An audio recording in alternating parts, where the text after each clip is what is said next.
ಕೃಷ್ಣಾಯ ವಾಸುದೇವಾಯ ಹರಯೇ ಪರಮಾತ್ಮನೇ ಪ್ರಣತಕ್ಲೇಶನಾಶಾಯ ಗೋವಿಂದಾಯ ನಮೋ ನಮಃ. ಬುದ್ಧಿರ್ಬಲಂ ಯಶೋಧೈರ್ಯಂ ನಿರ್ಭಯತ್ವಮರೋಗತ ಅಜಾಡ್ಯಂ ವಾಕ್ಪಟುತ್ವಂಚ ಹನುಮಸ್ಮರಣಾತ್ ಭವೇತ್. ಶ್ರೀ ಗುರುಭ್ಯೋ ನಮಃ. ಪರ್ಯಾಯ ಶ್ರೀ ಪುತ್ತಿಗೆ ಮಠ ಶ್ರೀಕೃಷ್ಣ ಮಠದ ಈ ರಾಜಾಂಗಣದ ಭವ್ಯ ವೇದಿಕೆಯಲ್ಲಿ ನಿರಂತರ ಜ್ಞಾನಯಜ್ಞದ ಅಂಗವಾಗಿ ಇವತ್ತು ಪೂಜ್ಯರಾದಂತಹ ಡಾಕ್ಟರ್ ಶತಾವಧಾನಿ ಉಡುಪಿ ರಾಮನಾಥ ಆಚಾರ್ಯರು ಬಹುಶ್ರುತ ವಿದ್ವಾಂಸರು, ಉತ್ತಮ ಪ್ರವಚನಕಾರರು, ಅನೇಕ ಜಿಜ್ಞಾಸುಗಳಿಗೆ ಈ ಬಗ್ಗೆ ತಿಳಿದಿದೆ. ಅವರು ಭಗವದ್ಗೀತೆಯಲ್ಲಿ ಕೃಷ್ಣ ಪಾರಮ್ಯ ಎನ್ನುವಂತಹ ವಿಚಾರದ ಕುರಿತಾಗಿ 8ನೇ ತಾರೀಕಿನವರೆಗೆ ಉಪನ್ಯಾಸ ಮಾಲಿಕೆಯನ್ನು ಇಲ್ಲಿ ನಡೆಸಿಕೊಡಲು ಆಗಮಿಸಿದ್ದಾರೆ. ಅವರಿಗೆ ಶ್ರೀಮಠದ ಪರವಾಗಿ ವೈಯಕ್ತಿಕವಾಗಿಯೂ ಕೂಡ ತುಂಬ ಹೃದಯದ ಸ್ವಾಗತವನ್ನು ಈ ಸಂದರ್ಭದಲ್ಲಿ ಕೋರ್ತಾ ಇದ್ದೇನೆ. ಎಲ್ಲ ಜಿಜ್ಞಾಸುಗಳಿಗೂ ಕೂಡ ಸ್ವಾಗತವನ್ನು ಕೋರ್ತಾ ಪೂಜ್ಯ ಆಚಾರ್ಯರು ಉಪನ್ಯಾಸವನ್ನು ನಡೆಸಿಕೊಡಬೇಕಾಗಿ ಕೇಳಿಕೊಳ್ತಾ ಇದ್ದೇನೆ.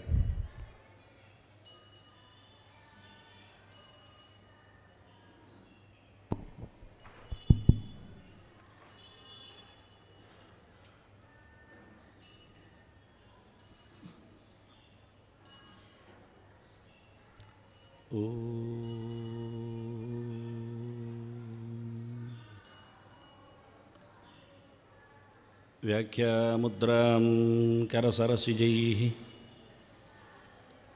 ಪುಸ್ತಕಂ ಶಂಖಚಕ್ರೆ ಬಿಭ್ರದ್ಭಿನ್ನಸ್ಫಟಿಕರುಚಿರೆ ಪುಂಡರೀಕೆ ನಿಷಣ್ಣಃ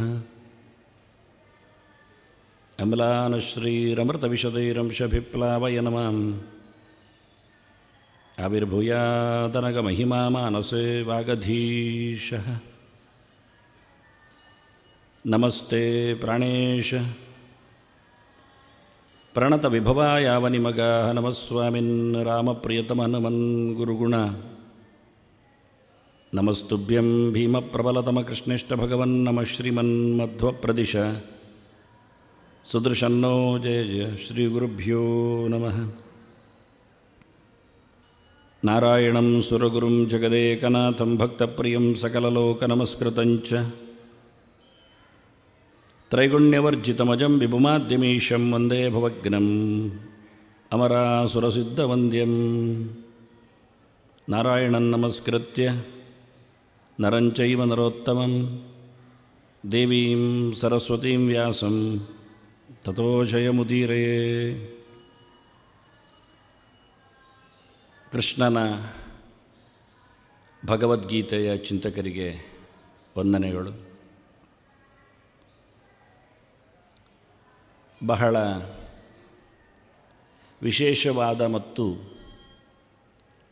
ಅಷ್ಟೇ ವಿಶಾಲವಾದ ಸಬ್ಜೆಕ್ಟ್ ಕೃಷ್ಣನ ಗೀತೆಯಲ್ಲಿ ಶ್ರೀಕೃಷ್ಣನ ಪಾರಮ್ಯ ಇವತ್ತು ಆರಂಭ. ಸಾಮಾನ್ಯವಾಗಿ ನಮಗೆ ದಕ್ಷಿಣ ದೇಶದವರಿಗೆ ಸಾವಿರಾರು ವರ್ಷದ ಹಿಂದೆ ಒಂದು ಬಿರುದು ಇತ್ತು, ಮಾತು ಇತ್ತು, ಆರಂಭಶೂರಾಃ ಖಲು ದಾಕ್ಷಿಣಾತ್ಯಾಃ ಅಂತ. ದಕ್ಷಿಣ ದೇಶದವರು ಶುರು ಮಾಡಲು ಯೋಗ್ಯರು ಅಂತ, ಕಡೆ ಮಾಡ್ತಾರೆ ಅಂತ ಖಾತ್ರಿ ಇಲ್ಲ ಅಂತ. ಅಂದರೆ ಅಷ್ಟು ಅವರಲ್ಲಿ ಸಾಮರ್ಥ್ಯ ಇಲ್ಲ ಅಂತಲೂ. ಏನೋ ಕಾರ್ಯಕ್ರಮಗಳನ್ನು ಹಚ್ಚಿಕೊಳ್ಳುತ್ತಾರೆ, ಶುರು ಮಾಡ್ತಾರೆ, ಎಂಡ್ ಮಾಡೋದಿಲ್ಲ ಅಂತ. ಆರಬ್ಧ ಅಂತಗಾಮಿ ಅಲ್ಲ ಅಂತ. ಅದೊಂದು ರೀತಿಯ ದೋಷ ವಾಸ್ತವವಾಗಿ. ನಾನು ಅದರಲ್ಲಿದ್ದೇನೆ ಸಾಮಾನ್ಯವಾಗಿ. ಹಾಗಾಗಿ ಇವತ್ತು ಶುರು ಮಾಡುತ್ತೇನೆ, ದೇವರ ಸಂಕಲ್ಪ ಅಂತ ಹೇಳಿ. ಬಹಳ ದೊಡ್ಡದಾದ, ತುಂಬ ಅದ್ಧೂರಿಯಾದ, ಅಷ್ಟೇ ಮುಖ್ಯವಾದ ವಿಷಯ ಇದು ನಾನೇ ಆಯ್ಕೆ ಮಾಡಿದ್ದು. ಏನು ಮಾತಾಡ್ತೀರಿ ಕೇಳಿದಾಗ ನಾನೇ ಹೇಳಿದೆ, ಕೃಷ್ಣನ ಗೀತೆ ಮಾತಾಡುವುದಿಲ್ಲ, ಗೀತೆಯಲ್ಲಿ ಕೃಷ್ಣನನ್ನು ಮಾತಾಡ್ತೇನೆ ಅಂತ. ಕೃಷ್ಣನ ಪಾರಮ್ಯದ ಬಗ್ಗೆ. ಹಾಗಾಗಿ ಕೆಲವರಿಗೆ ಇದು ತುಂಬ ಬೇಗನೆ ಅರಗಿಸಿಕೊಳ್ಳಿಕ್ಕೆ ಆಗುವುದಿಲ್ಲ, ಅಂದರೆ ಡೈಜೆಸ್ಟ್ ಆಗುವುದಿಲ್ಲ ಸಬ್ಜೆಕ್ಟ್. ಅಂದರೆ ಅವರ ಸ್ವಭಾವ ಅದು ಬಿಡುವುದಿಲ್ಲ.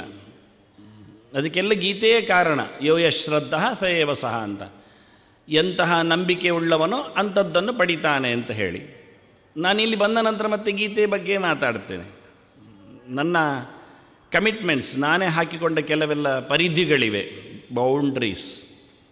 ಏನು ಸಬ್ಜೆಕ್ಟ್ ಇಡ್ತೀರೋ ಅದನ್ನು ಮಾತಾಡಬೇಕು ಅಂತ ನಾನು ಮಾತಾಡಿಕೊಳ್ಳುವ ಕ್ರಮ. ಕೆಲವೊಮ್ಮೆ ಭಾಗವತ ಸಪ್ತಾಹ ಅಂತ ಇರ್ತದೆ, ಅದರಲ್ಲಿ ಭಾಗವತದ ಶ್ಲೋಕಗಳು ಹೆಕ್ಕಬೇಕು ಪುಣ್ಯಕ್ಕೆ. ಈ ಮಡ್ಡಿಯಲ್ಲಿ ಗೇರು ಬೀಜ ಹೆಕ್ಕಿದ ಹಾಗೆ ಸಿಗುವುದಿಲ್ಲ. ಅದರ ಬದಲಿಗೆ ಅವರು ಬೇರೆ ಏನು ಹೆಸರು ಹಾಕ್ಕೊಂಡು ಹೇಳ್ಬೋದಿತ್ತು ಅದನ್ನು. ಅವರ ಟ್ಯಾಲೆಂಟ್ಗಳನ್ನು, ಪ್ರತಿಭೆಗಳನ್ನು ಅವರು ಓದಿಕೊಂಡ ಸಬ್ಜೆಕ್ಟ್ ಎಲ್ಲ. ಕೆಲವು ಮಕ್ಕಳೆಲ್ಲ ಹಾಗೆ ಪ್ರಶ್ನೆ ಕೇಳಿರ್ತಾರೆ, ಏನೋ ಬರೆದಿರ್ತಾರೆ. ನಾನಂತೂ ಪುಣ್ಯಾತ್ಮ ಮಾರ್ಕ್ ಕೊಡುವುದುಂಟು, ಅವರಿಗೆ ಕೊಟ್ಟಿದ್ದೆ. ಕೇಳಿದ್ದೊಂದು ಬಿಟ್ಟು ಮತ್ತೆಲ್ಲ ಹೇಳ್ತಾರೆ ಅಂತ. ಹಾಗಾಗಿ ನಾನು ಗೀತೆಯ ಬಗ್ಗೆ ಏನು ಕೇಳಿದರೂ ಗೀತೆಯ ಬಗ್ಗೆ ಹೇಳುತ್ತೇನೆ, ಎಲ್ಲಿ ಬೇಕಾದರಲ್ಲಿ ಸಬ್ಜೆಕ್ಟುಗಳಿಗೆ. ಆದ್ದರಿಂದ ಗೀತೆಯಲ್ಲಿ ಕೃಷ್ಣನ ಪಾರಮ್ಯದ ಬಗ್ಗೆ ನನಗೊಂದು ಒಲುಮೆ ಮಾತಾಡಬೇಕು ಅಂತ. ಇಲ್ಲಿರುವವರು ಕಮ್ಮಿ ಇರ್ಬೋದು ಕೇಳುಗರು, ಇನ್ನಿದ್ದಾರೆ ನಮಗೆ ಹಿಂಬದಿಯಲ್ಲಿ ಸಾವಿರಗಟ್ಟಲೆ. ಹಾಗಾಗಿ ಸಂಭ್ರಮಿಸ್ತೇವೆ. ಇವತ್ತಿನ ತಂತ್ರಗಾರಿಕೆಯಿಂದ ಮಾತುಗಳು, ನಮ್ಮ ಪರಿಶ್ರಮಗಳು, ಅಧ್ಯಯನಗಳು, ಅವಲೋಕನಗಳು, ಬಹಳ ಜಿತ ಮಾಡಿಕೊಂಡಿರತಕ್ಕ ಸಂಗತಿಗಳು ಹಾಳಾಗುವುದಿಲ್ಲ ಅಂತ ನಮಗೆ ಎದುರಿರುವ ಮತ್ತು ದೂರದಲ್ಲಿರುವ ಎಲ್ಲ ಶ್ರೋತೃಗಳಿಂದಾಗಿ ಅಭಿಮಾನ ಇದೆ. ಹಾಗಾಗಿ ಅವರೆಲ್ಲರಿಗೂ ಮೊದಲಿಗೆ ಶ್ರೀಕೃಷ್ಣನ ವಿಶೇಷ ಅನುಗ್ರಹವನ್ನು ಕೇಳಿಕೊಂಡೆ. ಯಾಕೆಂದರೆ ಬಹಳ ಖುಷಿ ಇತ್ತು. ಒಂದು ಸರ್ತಿ ನೋಡಲಿಕ್ಕಾದರೂ ಕೇಳಲಿಕ್ಕಾದರೂ ಬೈಲಿಕ್ಕಾದರೂ 1000 ಜನ ನೋಡ್ತಾರಲ್ಲ ಕೇಳ್ತಾರಲ್ಲ ಎನ್ನುವ ಒಂದು ಖುಷಿ. ಮೊದಲಿಗೆ ನಾನಿವತ್ತು ಡಿಕೋಡ್ ಮಾಡ್ತಾ ಇದ್ದೇನೆ, ಹೇಳುತ್ತಾ ಇದ್ದೇನೆ, ರಿವೀಲ್ ಮಾಡ್ತಾ ಇದ್ದೇನೆ, ಹೇಳಿಕೊಂಡು ಬಂದ ಸುದ್ದಿಯನ್ನು ಹೇಳುತ್ತೇನೆ ಏನು ಕೇಳಿದರೆ, ಗೀತೆಗೆ ಒಂದು ಮಂಗಲ ಶ್ಲೋಕ ಏನು ಅಂತ. ಅದು ಒಳಗಿಂದ ತುಡಿತ, ಹೇಳಲೇಬೇಕು, ಹೇಳ್ತಾ ಇಲ್ಲಲ್ಲ ಎನ್ನತಕ್ಕಂಥ ಕೊರಗು, ನೋವು ಎಲ್ಲ ಸೇರಿಕೊಂಡು 40 ವರ್ಷದಿಂದಲೂ ಅದನ್ನು ಮಾಡ್ತಾ ಬಂದವರೇ ನಾವು. ಮಹಾಭಾರತ ವೇದವ್ಯಾಸರ ದೊಡ್ಡ ಕೃತಿ. ಅದರ ಆಚೆಗೆ ಏನು ಬರಲಿಲ್ಲ, ಅದರ ಈಚೆಗೇನು ಇರಲಿಲ್ಲ. ಅದರಲ್ಲಿ ಒಂದು ಅದ್ಭುತವಾದಂತಹ ಕೊಡುಗೆ ಭಗವದ್ಗೀತೆ. ಹೀಗಾಗಿ ಈ ಗೀತೆಗೆ ಮಹಾಭಾರತದ ಏನು ಮಂಗಳ ಇದೆ ಶ್ಲೋಕ, ಅದುವೇ ಅದರ ಮಂಗಳ ಶ್ಲೋಕ ಹಾಡಲಿಕ್ಕೆ. ಸಂಸ್ಕೃತದಲ್ಲಿರುವ ಭಗವದ್ಗೀತೆಗೆ ಸಂಸ್ಕೃತದಲ್ಲಿರುವ ಮಹಾಭಾರತದ ಸಂಸ್ಕೃತದಲ್ಲಿರುತ್ತೆ, ಅಂದರೆ ಭಾಷೆಯ ಬಗ್ಗೆ ಮಾತಾಡಿದ್ದು ನಾನು. ಭಾಷೆಯಲ್ಲಿರತಕ್ಕ ಶ್ಲೋಕವೇ ಅದರ ಆದ್ಯ ಶ್ಲೋಕ, ಪ್ರಾರಂಭ ಶ್ಲೋಕ, ಮಂಗಳ ಶ್ಲೋಕ, ಪ್ರಾರ್ಥನೆಯ ಶ್ಲೋಕ.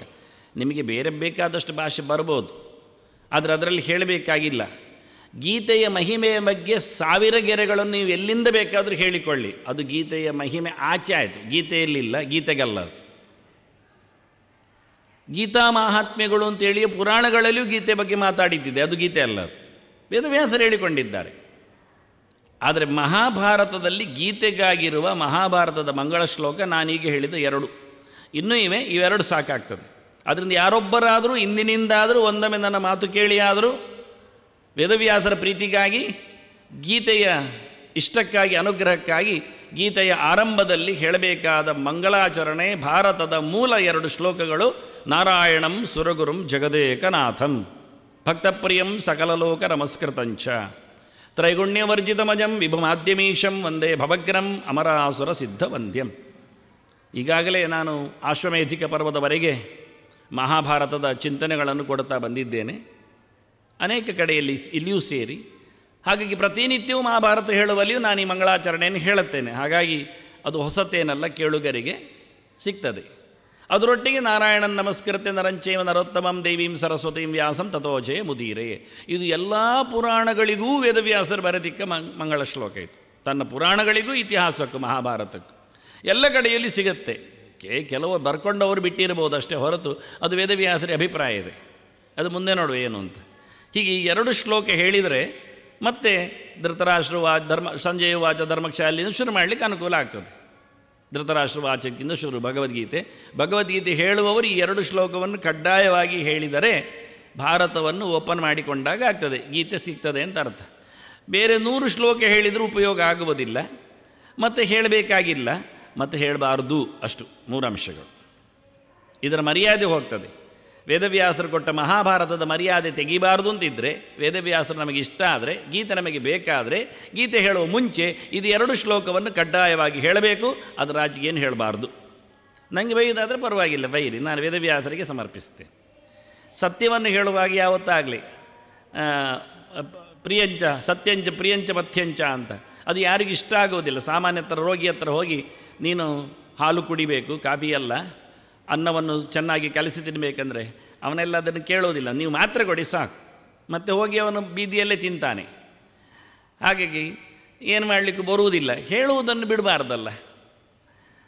ಅದೇನು ವಿಶೇಷ ಅದರ ಬಗ್ಗೆ ಒಂದು ಸ್ವಲ್ಪ ಸುಮಾರು ಹೇಳಿದ್ದೇನೆ. ಒಂದು ಸ್ವಲ್ಪ ಇವತ್ತು ಗೀತೆಗೆ ಪ್ರವೇಶಕ್ಕೋಸ್ಕರ, ಗೀತೆಗಾಗಿ, ಗೀತೆಯಲ್ಲಿ. ಈಗ ಮಂಗಲ ಶ್ಲೋಕ ಮಹಾಭಾರತದ್ದು ಗೀತೆಗೆ ಯಾಕೆ ಅಂತ ಕೇಳ್ಬೋದು, ಗೀತೆಗಿಲ್ಲ ಅಲ್ಲಿ. ವಾಸ್ತವವಾಗಿ ಏನಂದರೆ ಡೈರೆಕ್ಟ್ ಸ್ಟಾರ್ಟ್ ಆಗ್ತದೆ ಗೀತೆ. ಭೀಷ್ಮ ಪರ್ವಕ್ಕೆ ಬಂದಾಗ ಹೇಳಲಿಕ್ಕೆ ಹೊರಟಾಗ ಮಾತಾಡಿ ಹೋಗುತ್ತೆ. ಅರ್ಜುನ ನೋಡ್ತಾನೆ, ಗಾಬರಿ ಆಗುತ್ತೆ, ಸಂಜೆ ಹೇಳ್ತಾನೆ, ಮಾತಾಡ್ತಾನೆ, ಮುಗಿದೋಯ್ತು. ಅಲ್ಲಿ ಮಗದೊಮ್ಮೆ ಮಂಗಳಾಚರಣೆ ಮಾಡಿಲ್ಲ ವೇದವ್ಯಾಸರು, ಆರಂಭದಲ್ಲಿ ಉಂಟಲ್ಲ ತನ್ನಿ ಅಂತ.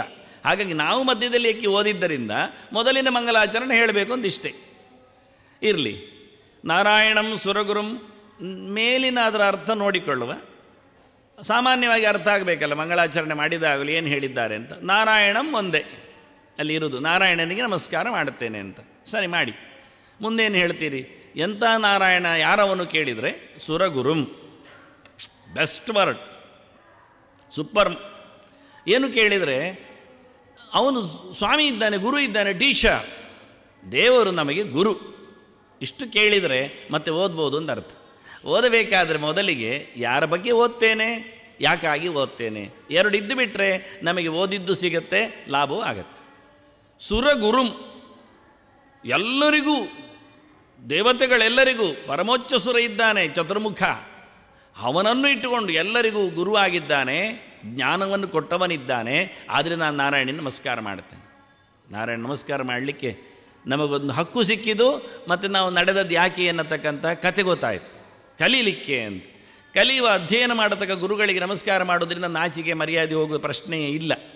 ಹೇಳಿಕೊಡುವವರಿಗೆ ಕೈ ಮುಗಿಯುವುದರಿಂದ ಏನು ಲಾಸೂ ಇಲ್ಲ. ಕೃಷ್ಣನೇ ಹೇಳಿದ್ದಿದ್ದು, ತದ್ವಿಧಿ ಪ್ರಣಿಪಾದೇನ ಪರಿಪ್ರಶ್ನೇನ ಸೇವೆಯ ಉಪದೇಕ್ಷಿಸಿದೆ ಜ್ಞಾನಂ, ಜ್ಞಾನಿನ ತತ್ವದರ್ಶನ. ಕೃಷ್ಣನೇ ಹೇಳಿದ್ದು ಹೇಳಿದರೆ ಗೀತೆಯಲ್ಲಿಂದ ಅರ್ಥ ಮತ್ತೇನಿಲ್ಲ.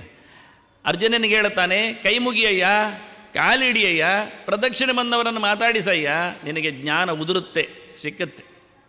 ಇಲ್ಲಾದರೆ ಇಲ್ಲ, ಇಲ್ಲಾದರೆ ಹೇಳಿಕೊಡುವುದಿಲ್ಲ ಅವರು. ಅವನು ಟೆಕ್ನಿಕ್ ಹೇಳಿಕೊಟ್ಟದ್ದು ಭಾಳ ಸುಂದರವಾಗಿ. ಆದ್ದರಿಂದ ಸುರಗುರುಂ ಜಗದೇಕನಾಥಂ. ಅದೆಷ್ಟು ಜನ ಇಲ್ಲ ಗುರುಗಳು? ನಮ್ಮ ಬೇಕಾದವರು ತುಂಬ ಜನ ಇದ್ದಾರೆ, ಹಿರಿಯರು, ಗುರು ಹಿರಿಯರು. ನಮಸ್ಕಾರ ಮಾಡಲ ಅಂದರೆ ಇಲ್ಲಪ್ಪ ಒಬ್ಬನೇ, ಎಲ್ಲರ ಗುರು ಅವನು, ಜಗದೇಕನಾಥಂ. ಇಡೀ ಜಗತ್ತಿಗೆ ಒಬ್ಬನೇ ಒಬ್ಬ ಸ್ವಾಮಿ, ಒಬ್ಬನೇ ಒಬ್ಬ ಮುಖ್ಯ ಸ್ವಾಮಿ. ಪ್ರಧಾನಮಂತ್ರಿ ಹತ್ತಿಲ್ಲ, ನೀವು ಉಪಮಂತ್ರಿಗಳನ್ನು 8 ಬೇಕಾದ್ರೆ ಕೊಡಿ, ಜಾತಿ ವಯಸ್ಸು, ಅದು ನಮ್ಮ ರಾಜಕೀಯ. ಆದರೆ ದೇಶದಲ್ಲಿ ಹಾಗಾಗುವುದಿಲ್ಲ, ಪ್ರಪಂಚದಲ್ಲಿ ಹಾಗೆ ನಡೆಯುವುದಿಲ್ಲ. ದೇವರ ಆಡಳಿತೆಯಲ್ಲಿ ಆಗಿಲ್ಲ. ಒಬ್ಬನೇ ದೇವರು, ಏಕಮೇವ ದ್ವಿತೀಯಂ ಬ್ರಹ್ಮ ಜಗದೇಕನಾಥಂ ಭಕ್ತಪ್ರಿಯಂ. ಅವನನ್ನು ಹೇಗೆ ನಾನು ಹಿಡಿಯಬಹುದು, ಓಲೈಸಬಹುದು? ಸಿಗ್ತಾನವನು ಕೇಳಿದರೆ ಅವನು ಭಕ್ತರಿಗೆ ಭಾರಿ ಇಷ್ಟ. ಅವನಿಗೆ ಭಕ್ತರು ಅಂದ್ರೆ ಇಷ್ಟ. ಸಮೇ ಭಕ್ತ ನ ಜ್ಞಾನಿ ತ್ವಾತ್ಮೈವ ಮೇ ಮತಂ ಯೋ ಮದ್ಭಕ್ತ ಸಮೇ ಪ್ರಿಯ. ಇದೆಲ್ಲ ಎಷ್ಟು ಮಂಗಳಾಚರಣೆಗೆ 100 ಗೀತೆಯ ಶ್ಲೋಕಗಳನ್ನು ಚುಚ್ಚಬಹುದು, ಅಷ್ಟು ಚೆನ್ನಾಗಿದೆ ನೋಡ್ತಾ ಹೋದರೆ. ಇಡೀ ಭಕ್ತಿಯೋಗ ಸಿಕ್ಕಿತಾ ಭಕ್ತ ಪ್ರಿಯಮಿಗೆ? ಒಂದು ಅಧ್ಯಾಯವನ್ನು ನಡೆಸಿಬಿಟ್ಟಿದ್ದೇವೆ ನಾವು ಬೇಕಾದರೆ.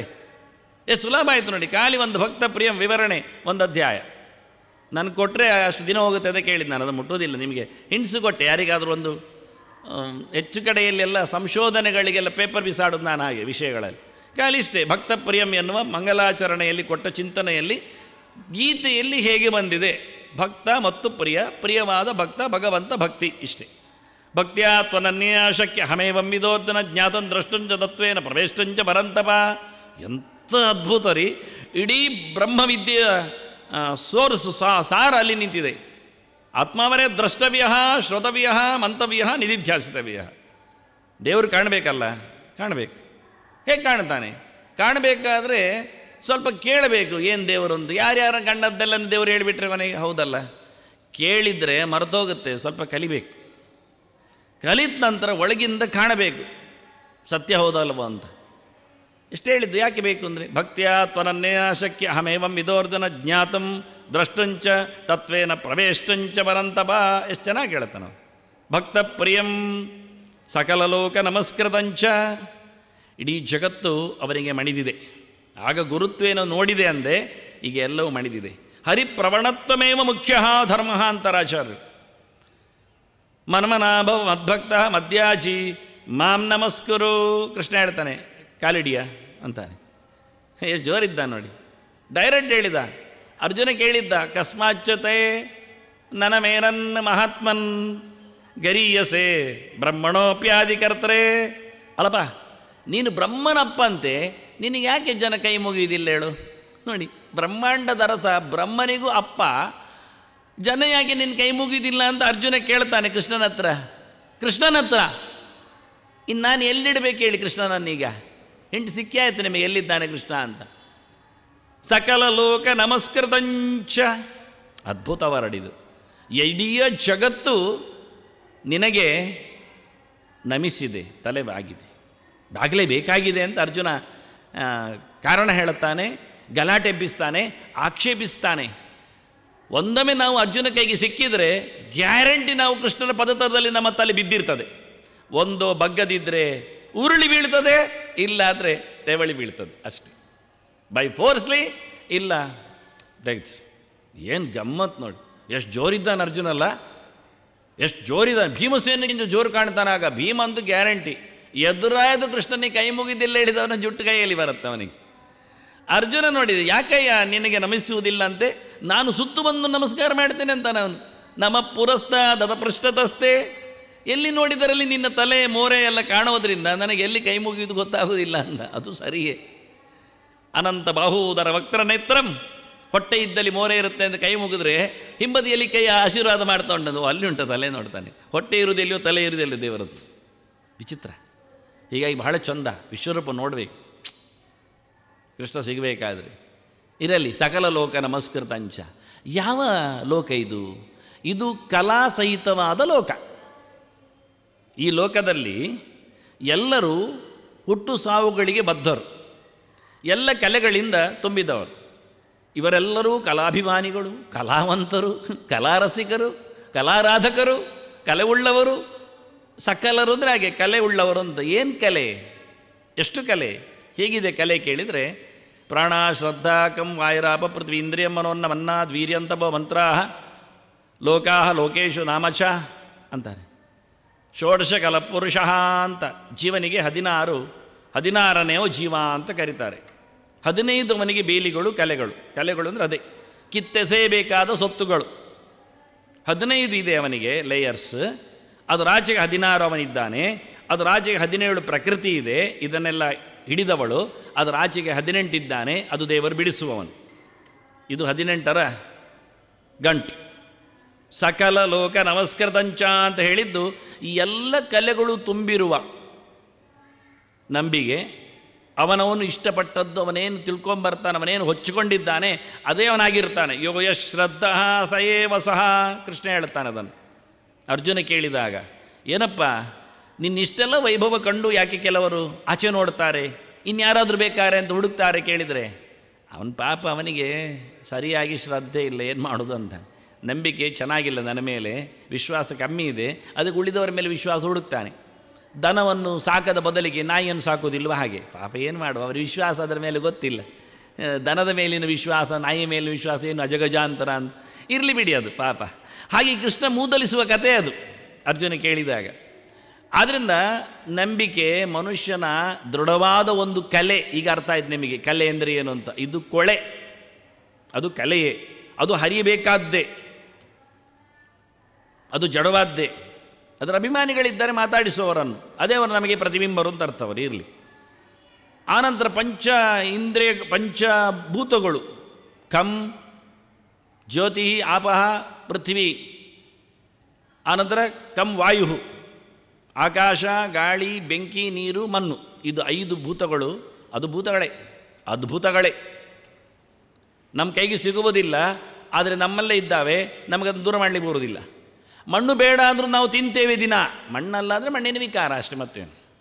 ಹೀಗೆ ಮಣ್ಣು ನೀರು ಬೆಂಕಿ ಗಾಳಿ ಆಕಾಶ, ನಾವು ಅದರ ಜೊತೆಯಲ್ಲಿ ಇಲ್ಲಾದರೆ ಇಲ್ಲ. ಆದ್ದರಿಂದ ಎಲ್ಲಿಯವರೆಗೆ ನಾವು ಭೂತಗಳು ಹೊರಟಿರ್ತೇವೆಯೋ ಅಲ್ಲಿವರೆಗೂ ಮಣಿಲೇಬೇಕು ದೇವರಿಗೆ. ಮತ್ತೆ ಮಣಿಯುವುದಿಲ್ಲ ಅಲ್ಲ, ಮತ್ತೆ ಅವನಿಗೆ ಭೂತಗಳಿರುವುದಿಲ್ಲ.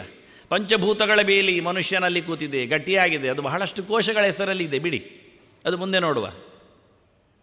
ಆನಂತರ ಕೊನೆಗೆ ಕಂ ವಾಯು ಜ್ಯೋತಿ ಆಪಃ ಪೃಥ್ವಿ ಇಂದ್ರಿಯಂ, ಇಂದ್ರಿಯ ಗಣಗಳು. ನಮ್ಮ ದೇಹದಲ್ಲಿರ್ತಕ್ಕ ಕೈಕಾಲುಗಳೆಲ್ಲ ಸೇರಿಕೊಂಡು, ಕಣ್ಣು ಮೂಗ ಎಲ್ಲ ಇಂದ್ರಿಯಗಳ ಗಡಣ ನಮ್ಮ ಜೊತೆಯಲ್ಲಿದೆ, ಬಿಡಲಿಕ್ಕೆ ಆಗೋದಿಲ್ಲ. ಇದು ಒಂದು ಕಲೆಗಳೇ. ಯಾಕೆಂದರೆ ನೋಡ್ತದೆ, ಹೌದು, ಆದರೆ ಕೆಟ್ಟದ್ದನ್ನು ಕಷ್ಟ. ಕೇಳುತ್ತದೆ, ಹೌದು, ಕೆಟ್ಟದ್ದನ್ನು. ಈ ಎಲ್ಲ ಇಂದ್ರಿಯ ಅಭಿಮಾನಿ ದೇವತೆಗಳಿಗೆಲ್ಲ ಕಷ್ಟ ಏನು ಕೇಳಿದರೆ ಒಳ್ಳೆಯದು ಮಾತ್ರ ಸಪ್ಲೈ ಮಾಡಲಿಕ್ಕೆ ಬರುವುದಿಲ್ಲ. ಇವೆ, ಆದರೆ ನಮಗೆ ಬೇಕನ್ನು ಕೊಟ್ಟದ್ದಷ್ಟೇ ಹಾಳನ್ನು ಕೊಡ್ತವೆ. ಇದರಿಂದ ಸೋಲ್ತೇವೆ ನಾವು. ಇದನ್ನು ಕಿತ್ತೆಸೆಲಿಕ್ಕಿದೆ ಅಂತಾರೆ ಇಂದ್ರಿಯಂ. ಆನಂತರ ಮನಸ್ಸಿನ ಬೇಲಿ ಎಲ್ಲರಿಗೂ ಗೊತ್ತಿದೆ. ಅನ್ನಂ, ತಿಂದು ಗಟ್ಟಿಯಾಗಿದ್ದೇವಲ್ಲ, ಅದರದ್ದು ವಿಕಾರಗಳು. ಅದರಿಂದ ವೀರ್ಯಂ ಆಗಿರತಕ್ಕ ಸ್ಟೆಬಿನ ಶಕ್ತಿಗಳು. ಆನಂತರ ತಪಸ್ಸು, ನಮ್ಮ ಆಲೋಚನೆಗಳು ತಿಂದಾಗೆ ಇರ್ತದೆ. ನಮ್ಗೆ ಗೊತ್ತು ಕುಡಿದವನು ಹೇಗೆ ವಾಲ್ತಾನೆ ಅಂತ, ಯಾಕೆ ಅವನ ಆಲೋಚನೆ ಆಗಿರ್ತದೆ. ಬೇಡದೆ ತಿಂದರೂ ಹಾಗಾಗತ್ತೆ. ಕೆಟ್ಟ ಸ್ವಪ್ನಗಳಿಂದಾದರೂ ಕೆಲವರಿಗೆ ಗೊತ್ತಾಗೋದು ತಿಂದದ್ದು ಹೆಚ್ಚು ಕಡಿಮೆ ಆಗಿದೆ ಅಂತ. ಅದರೊಟ್ಟಿಗೆ ಮುಂದೆ ತಪಸ್ಸು, ಆನಂತರ ಮಂತ್ರಗಳು, ಮಾತುಗಳು, ಆಲೋಚನೆಯಂತೆ ಮಾತುಗಳಿರ್ತವೆ. ಕೆಲವೊಮ್ಮೆ ಬಿರು ನುಡಿಗಳು, ಬೀಸು ನುಡಿಗಳು, ಕಮ್ಮಿ ನುಡಿಗಳು ಎಲ್ಲ. ಒಳ್ಳೆ ಮಾತಾಡಲಿಕ್ಕೆ ಬರುವುದಿಲ್ಲ, ಮಾತಾಡಿದರೂ ಕೇಳುವುದಿಲ್ಲ. ಅದರಲ್ಲಿ ಮತ್ತು ವಚನೇಕ ದರಿದ್ರತಾ ಅಂತ ಹೇಳಲಿಕ್ಕೆ ಏನೋ ಒಂದಿಷ್ಟು ಒಳ್ಳೆಯದು ಮಾತಾಡಿದರೆ ಒಳ್ಳೊಳ್ಳೆದಾಗಿಬಿಟ್ರೆ ಸಿಡುಕುಕೊಂಡು ಆಡುವುದು, ಏನಯ್ಯ ಅಂತ ಜೋರು ಮಾಡಿ ಕೇಳುವುದು, ಅಂತಸ್ತಿನ ಪ್ರಶ್ನೆ, ಇವೆಲ್ಲಗಳು ಮಾತಿನಲ್ಲಿ ಎಲ್ಲವೂ ಕಾಣುತ್ತದೆ ಹೊರಗೆ. ಬಾರಯ್ಯ ಅಂತ ಹೇಳುವಾಗಲೇ ಗೊತ್ತಾಗುತ್ತೆ, ಬಾರೋ ಹೇಳುವಾಗಲೂ ಗೊತ್ತಾಗುತ್ತೆ ಎಷ್ಟು ಮೇಲೆ ಹೋಗಿದ್ದಾನೆ, ಎಷ್ಟು ಕೆಳಗೆ ಬಿದ್ದಿದ್ದಾನೆ ಅಂತ. ಈ ವಿಚಿತ್ರವಾದಂಥ ಮಾತಿನ ಪ್ರಪಂಚ, ಅದು ನಮ್ಮ ಬೇಲಿಯೇ. ಅದು ನಮ್ಮನ್ನು ಹಿಡಿದಾಗಿದೆ, ಹೊರಗೆ ಬರಲಿಕ್ಕೆ ಆಗ್ತಾ ಇಲ್ಲ. ತಪೋ ಮಂತ್ರಾಹ ಲೋಕಾಹ, ನಮ್ಮ ಆಸ್ತಿ ಪಾಸ್ತಿಗಳು, ನಮ್ಮ ದೇಶ, ನಮ್ಮ ಮನೆ ಮಂದಿರ ಮಠ, ಇವೆಲ್ಲ ಸೊತ್ತುಗಳು. ನಮ್ಮ ಐಡೆಂಟಿಫಿಕೇಷನ್ ಇರುವುದೇ ಅಲ್ಲಿ. ಬಹಳ ಚೆನ್ನಾಗಿರುತ್ತೆ, ಹೇಳಿಕೊಳ್ಳುತ್ತೇವೆ. ಅದರ ಆಚೆಗೆ ಮತ್ತೆ ಲೋಕಾಹ ಲೋಕೇಶು ನಾಮಚ, ಮಾತಿನ ಬೇಲಿ, ಜೊತೆಯಲ್ಲಿ ಹೆಸರಿನ ಬೇಲಿ. ನಮ್ಮದು ಹೆಸರಿಗೋಸ್ಕರ ಸಾಯ್ತೇವೆ, ಹುಡುಕ್ತೇವೆ, ಹಿಡಿತೇವೆ, ಬೈತೇವೆ, ಬಡ್ಕೊಳ್ಳುತ್ತೇವೆ. ಏನು ವಿಚಿತ್ರ ಇರುತ್ತೆ. ತೊಟ್ಟಿಲ ಮಗುವಿಗೆ ನಾಮಕರಣ ಆದ ನಂತರ ಹೆಸರು ಕರೆದ ತಕ್ಷಣ ಕಣ್ಣು ಮೇಲೆ ಮಾಡುತ್ತೆ. ಅದ್ಭುತವೇ, ಎಷ್ಟು ಬೇಗ ನೋಡಿ. ಆ ನಾಮದ ಆಸೆ, ನಾಮದ ಬೇಲಿ, ನಾಮದ ಮೇಲೆ, ಹೆಸರಿನ ಮೇಲಿನ ಅದರ ಅಭಿಮಾನ. ಸತ್ನಂತರೂ ಬರೀತಾರೆ ಹನುಮಂತರಾಯರು ಸತ್ರು ಅಂತ, ಹೆಸರಲ್ಲೇ ಸಾಯುವುದು. ಎಷ್ಟು ಚೆನ್ನಾಗಿರುತ್ತೆ, ಅದ್ಭುತವಾಗಿರುತ್ತೆ. ಮಂತ್ರಾಹ ಲೋಕಾಹ ಲೋಕೇಶು ನಾಮಚ, ಹೀಗೆ ಇಡೀ 15 ಬೇಲಿಗಳ ಒಳಗೆ ಜೀವ ಸಕಲ ಲೋಕ ನಮಸ್ಕೃತಂಚ, ಎಲ್ಲ ಜಗತ್ತು ದೇವರಿಗೆ ಮಣಿದಿದೆ ಅಂತ ಅದ್ಭುತವಾದ ವ್ಯಕ್ತಿ ಭಗವಂತವನ್ನೇ ನಮಸ್ಕಾರ ಮಾಡ್ತೇನೆ ಅಂತ ನಾನು ಹೇಳಿಕೊಂಡು ಖುಷಿ ಇರುತ್ತೆ. ಅಷ್ಟು ಜನರು ನೋಡಿ. ತ್ರೈಗುಣ್ಯವರ್ಜಿತಂ, ಬಹಳ ದೊಡ್ಡದಾದ ಇದು ಗುಣತ್ರಯ ವಿಭಾಗ ಯೋಗೋ ನಾಮ. ಇಡೀ ಅಧ್ಯಾಯ ಇಲ್ಲಿ ಮತ್ತೆ ಒಂದು ಅಧ್ಯಾಯ ಇಡೀ ಸಿಗುತ್ತೆ. ತ್ರೈಗುಣ್ಯವರ್ಜಿತಂ, 3 ಗುಣಗಳು, ಗುಣಗಳ ವಿಕಾರಗಳು, ಗುಣಗಳ ಪರಿಚಯಗಳು, ಆ ಗುಣಗಳಲ್ಲಿ ನೆಲೆಗೊಂಡಿರತಕ್ಕ 3 ಬಗೆಯ ತಪಸ್ಸು, 3 ಬಗೆಯ ದಾನ, 3 ಬಗೆಯ ಆಹಾರ. ನೋಡಿ, ಇಡೀ ದೇವರಿಗೆ ಯಾವ ಗುಣದ ವಿಭಾಗಗಳು ವಿಕಾರಗಳು ಇಲ್ಲ. ಅದು 3 ಇಲ್ಲದ್ದಕ್ಕೆ ಅವನು ಬೇರೆ ಆದದ್ದು ಮತ್ತೆ ನೋಡೋಣ ಬರುವ ಭಗವದ್ಗೀತೆಗೆ ಬಂದಾಗ. ಹಾಗೆ ತ್ರೈಗುಣ್ಯವರ್ಜಿತಂ, ಅಜಂ, ಹುಟ್ಟದವನು, ಅವನಿಗೆ ಅಪ್ಪ ಅಮ್ಮ ಇಲ್ಲ. ಆನಂತರ ಇಲ್ಲ ಕೇಳಿದರೆ ಅವನು ಬರುವುದಿಲ್ವಾ? ಮತ್ತು ಕೃಷ್ಣ ನೀವು ಗೀತೆಗೆ ಹೊರಟದ್ದೀಗ ಅವನೆಲ್ಲಿ ಬರ್ತಿದ್ದು ಮತ್ತೆ ಕೇಳಿದರೆ? ಅದಕ್ಕೆ ವಿಭುಂ, ಅವನಾಗಿ ಬರ್ತಾನೆ. ವಿವಿಧತೆಯ ಭವತಿ, ಅವತಾರಗಳು ಅನಂತ ಅವತಾರಾತ್ಮಕವ, ಲೆಕ್ಕ ಇಲ್ಲದಷ್ಟುಂಟು. ಆದರೆ ಅವನು ಯಾರಿಂದಲೂ ಪ್ರಯತ್ನ ಬರುವಾಗ ಹುಟ್ಟಿದವನೇ ಅಲ್ಲ.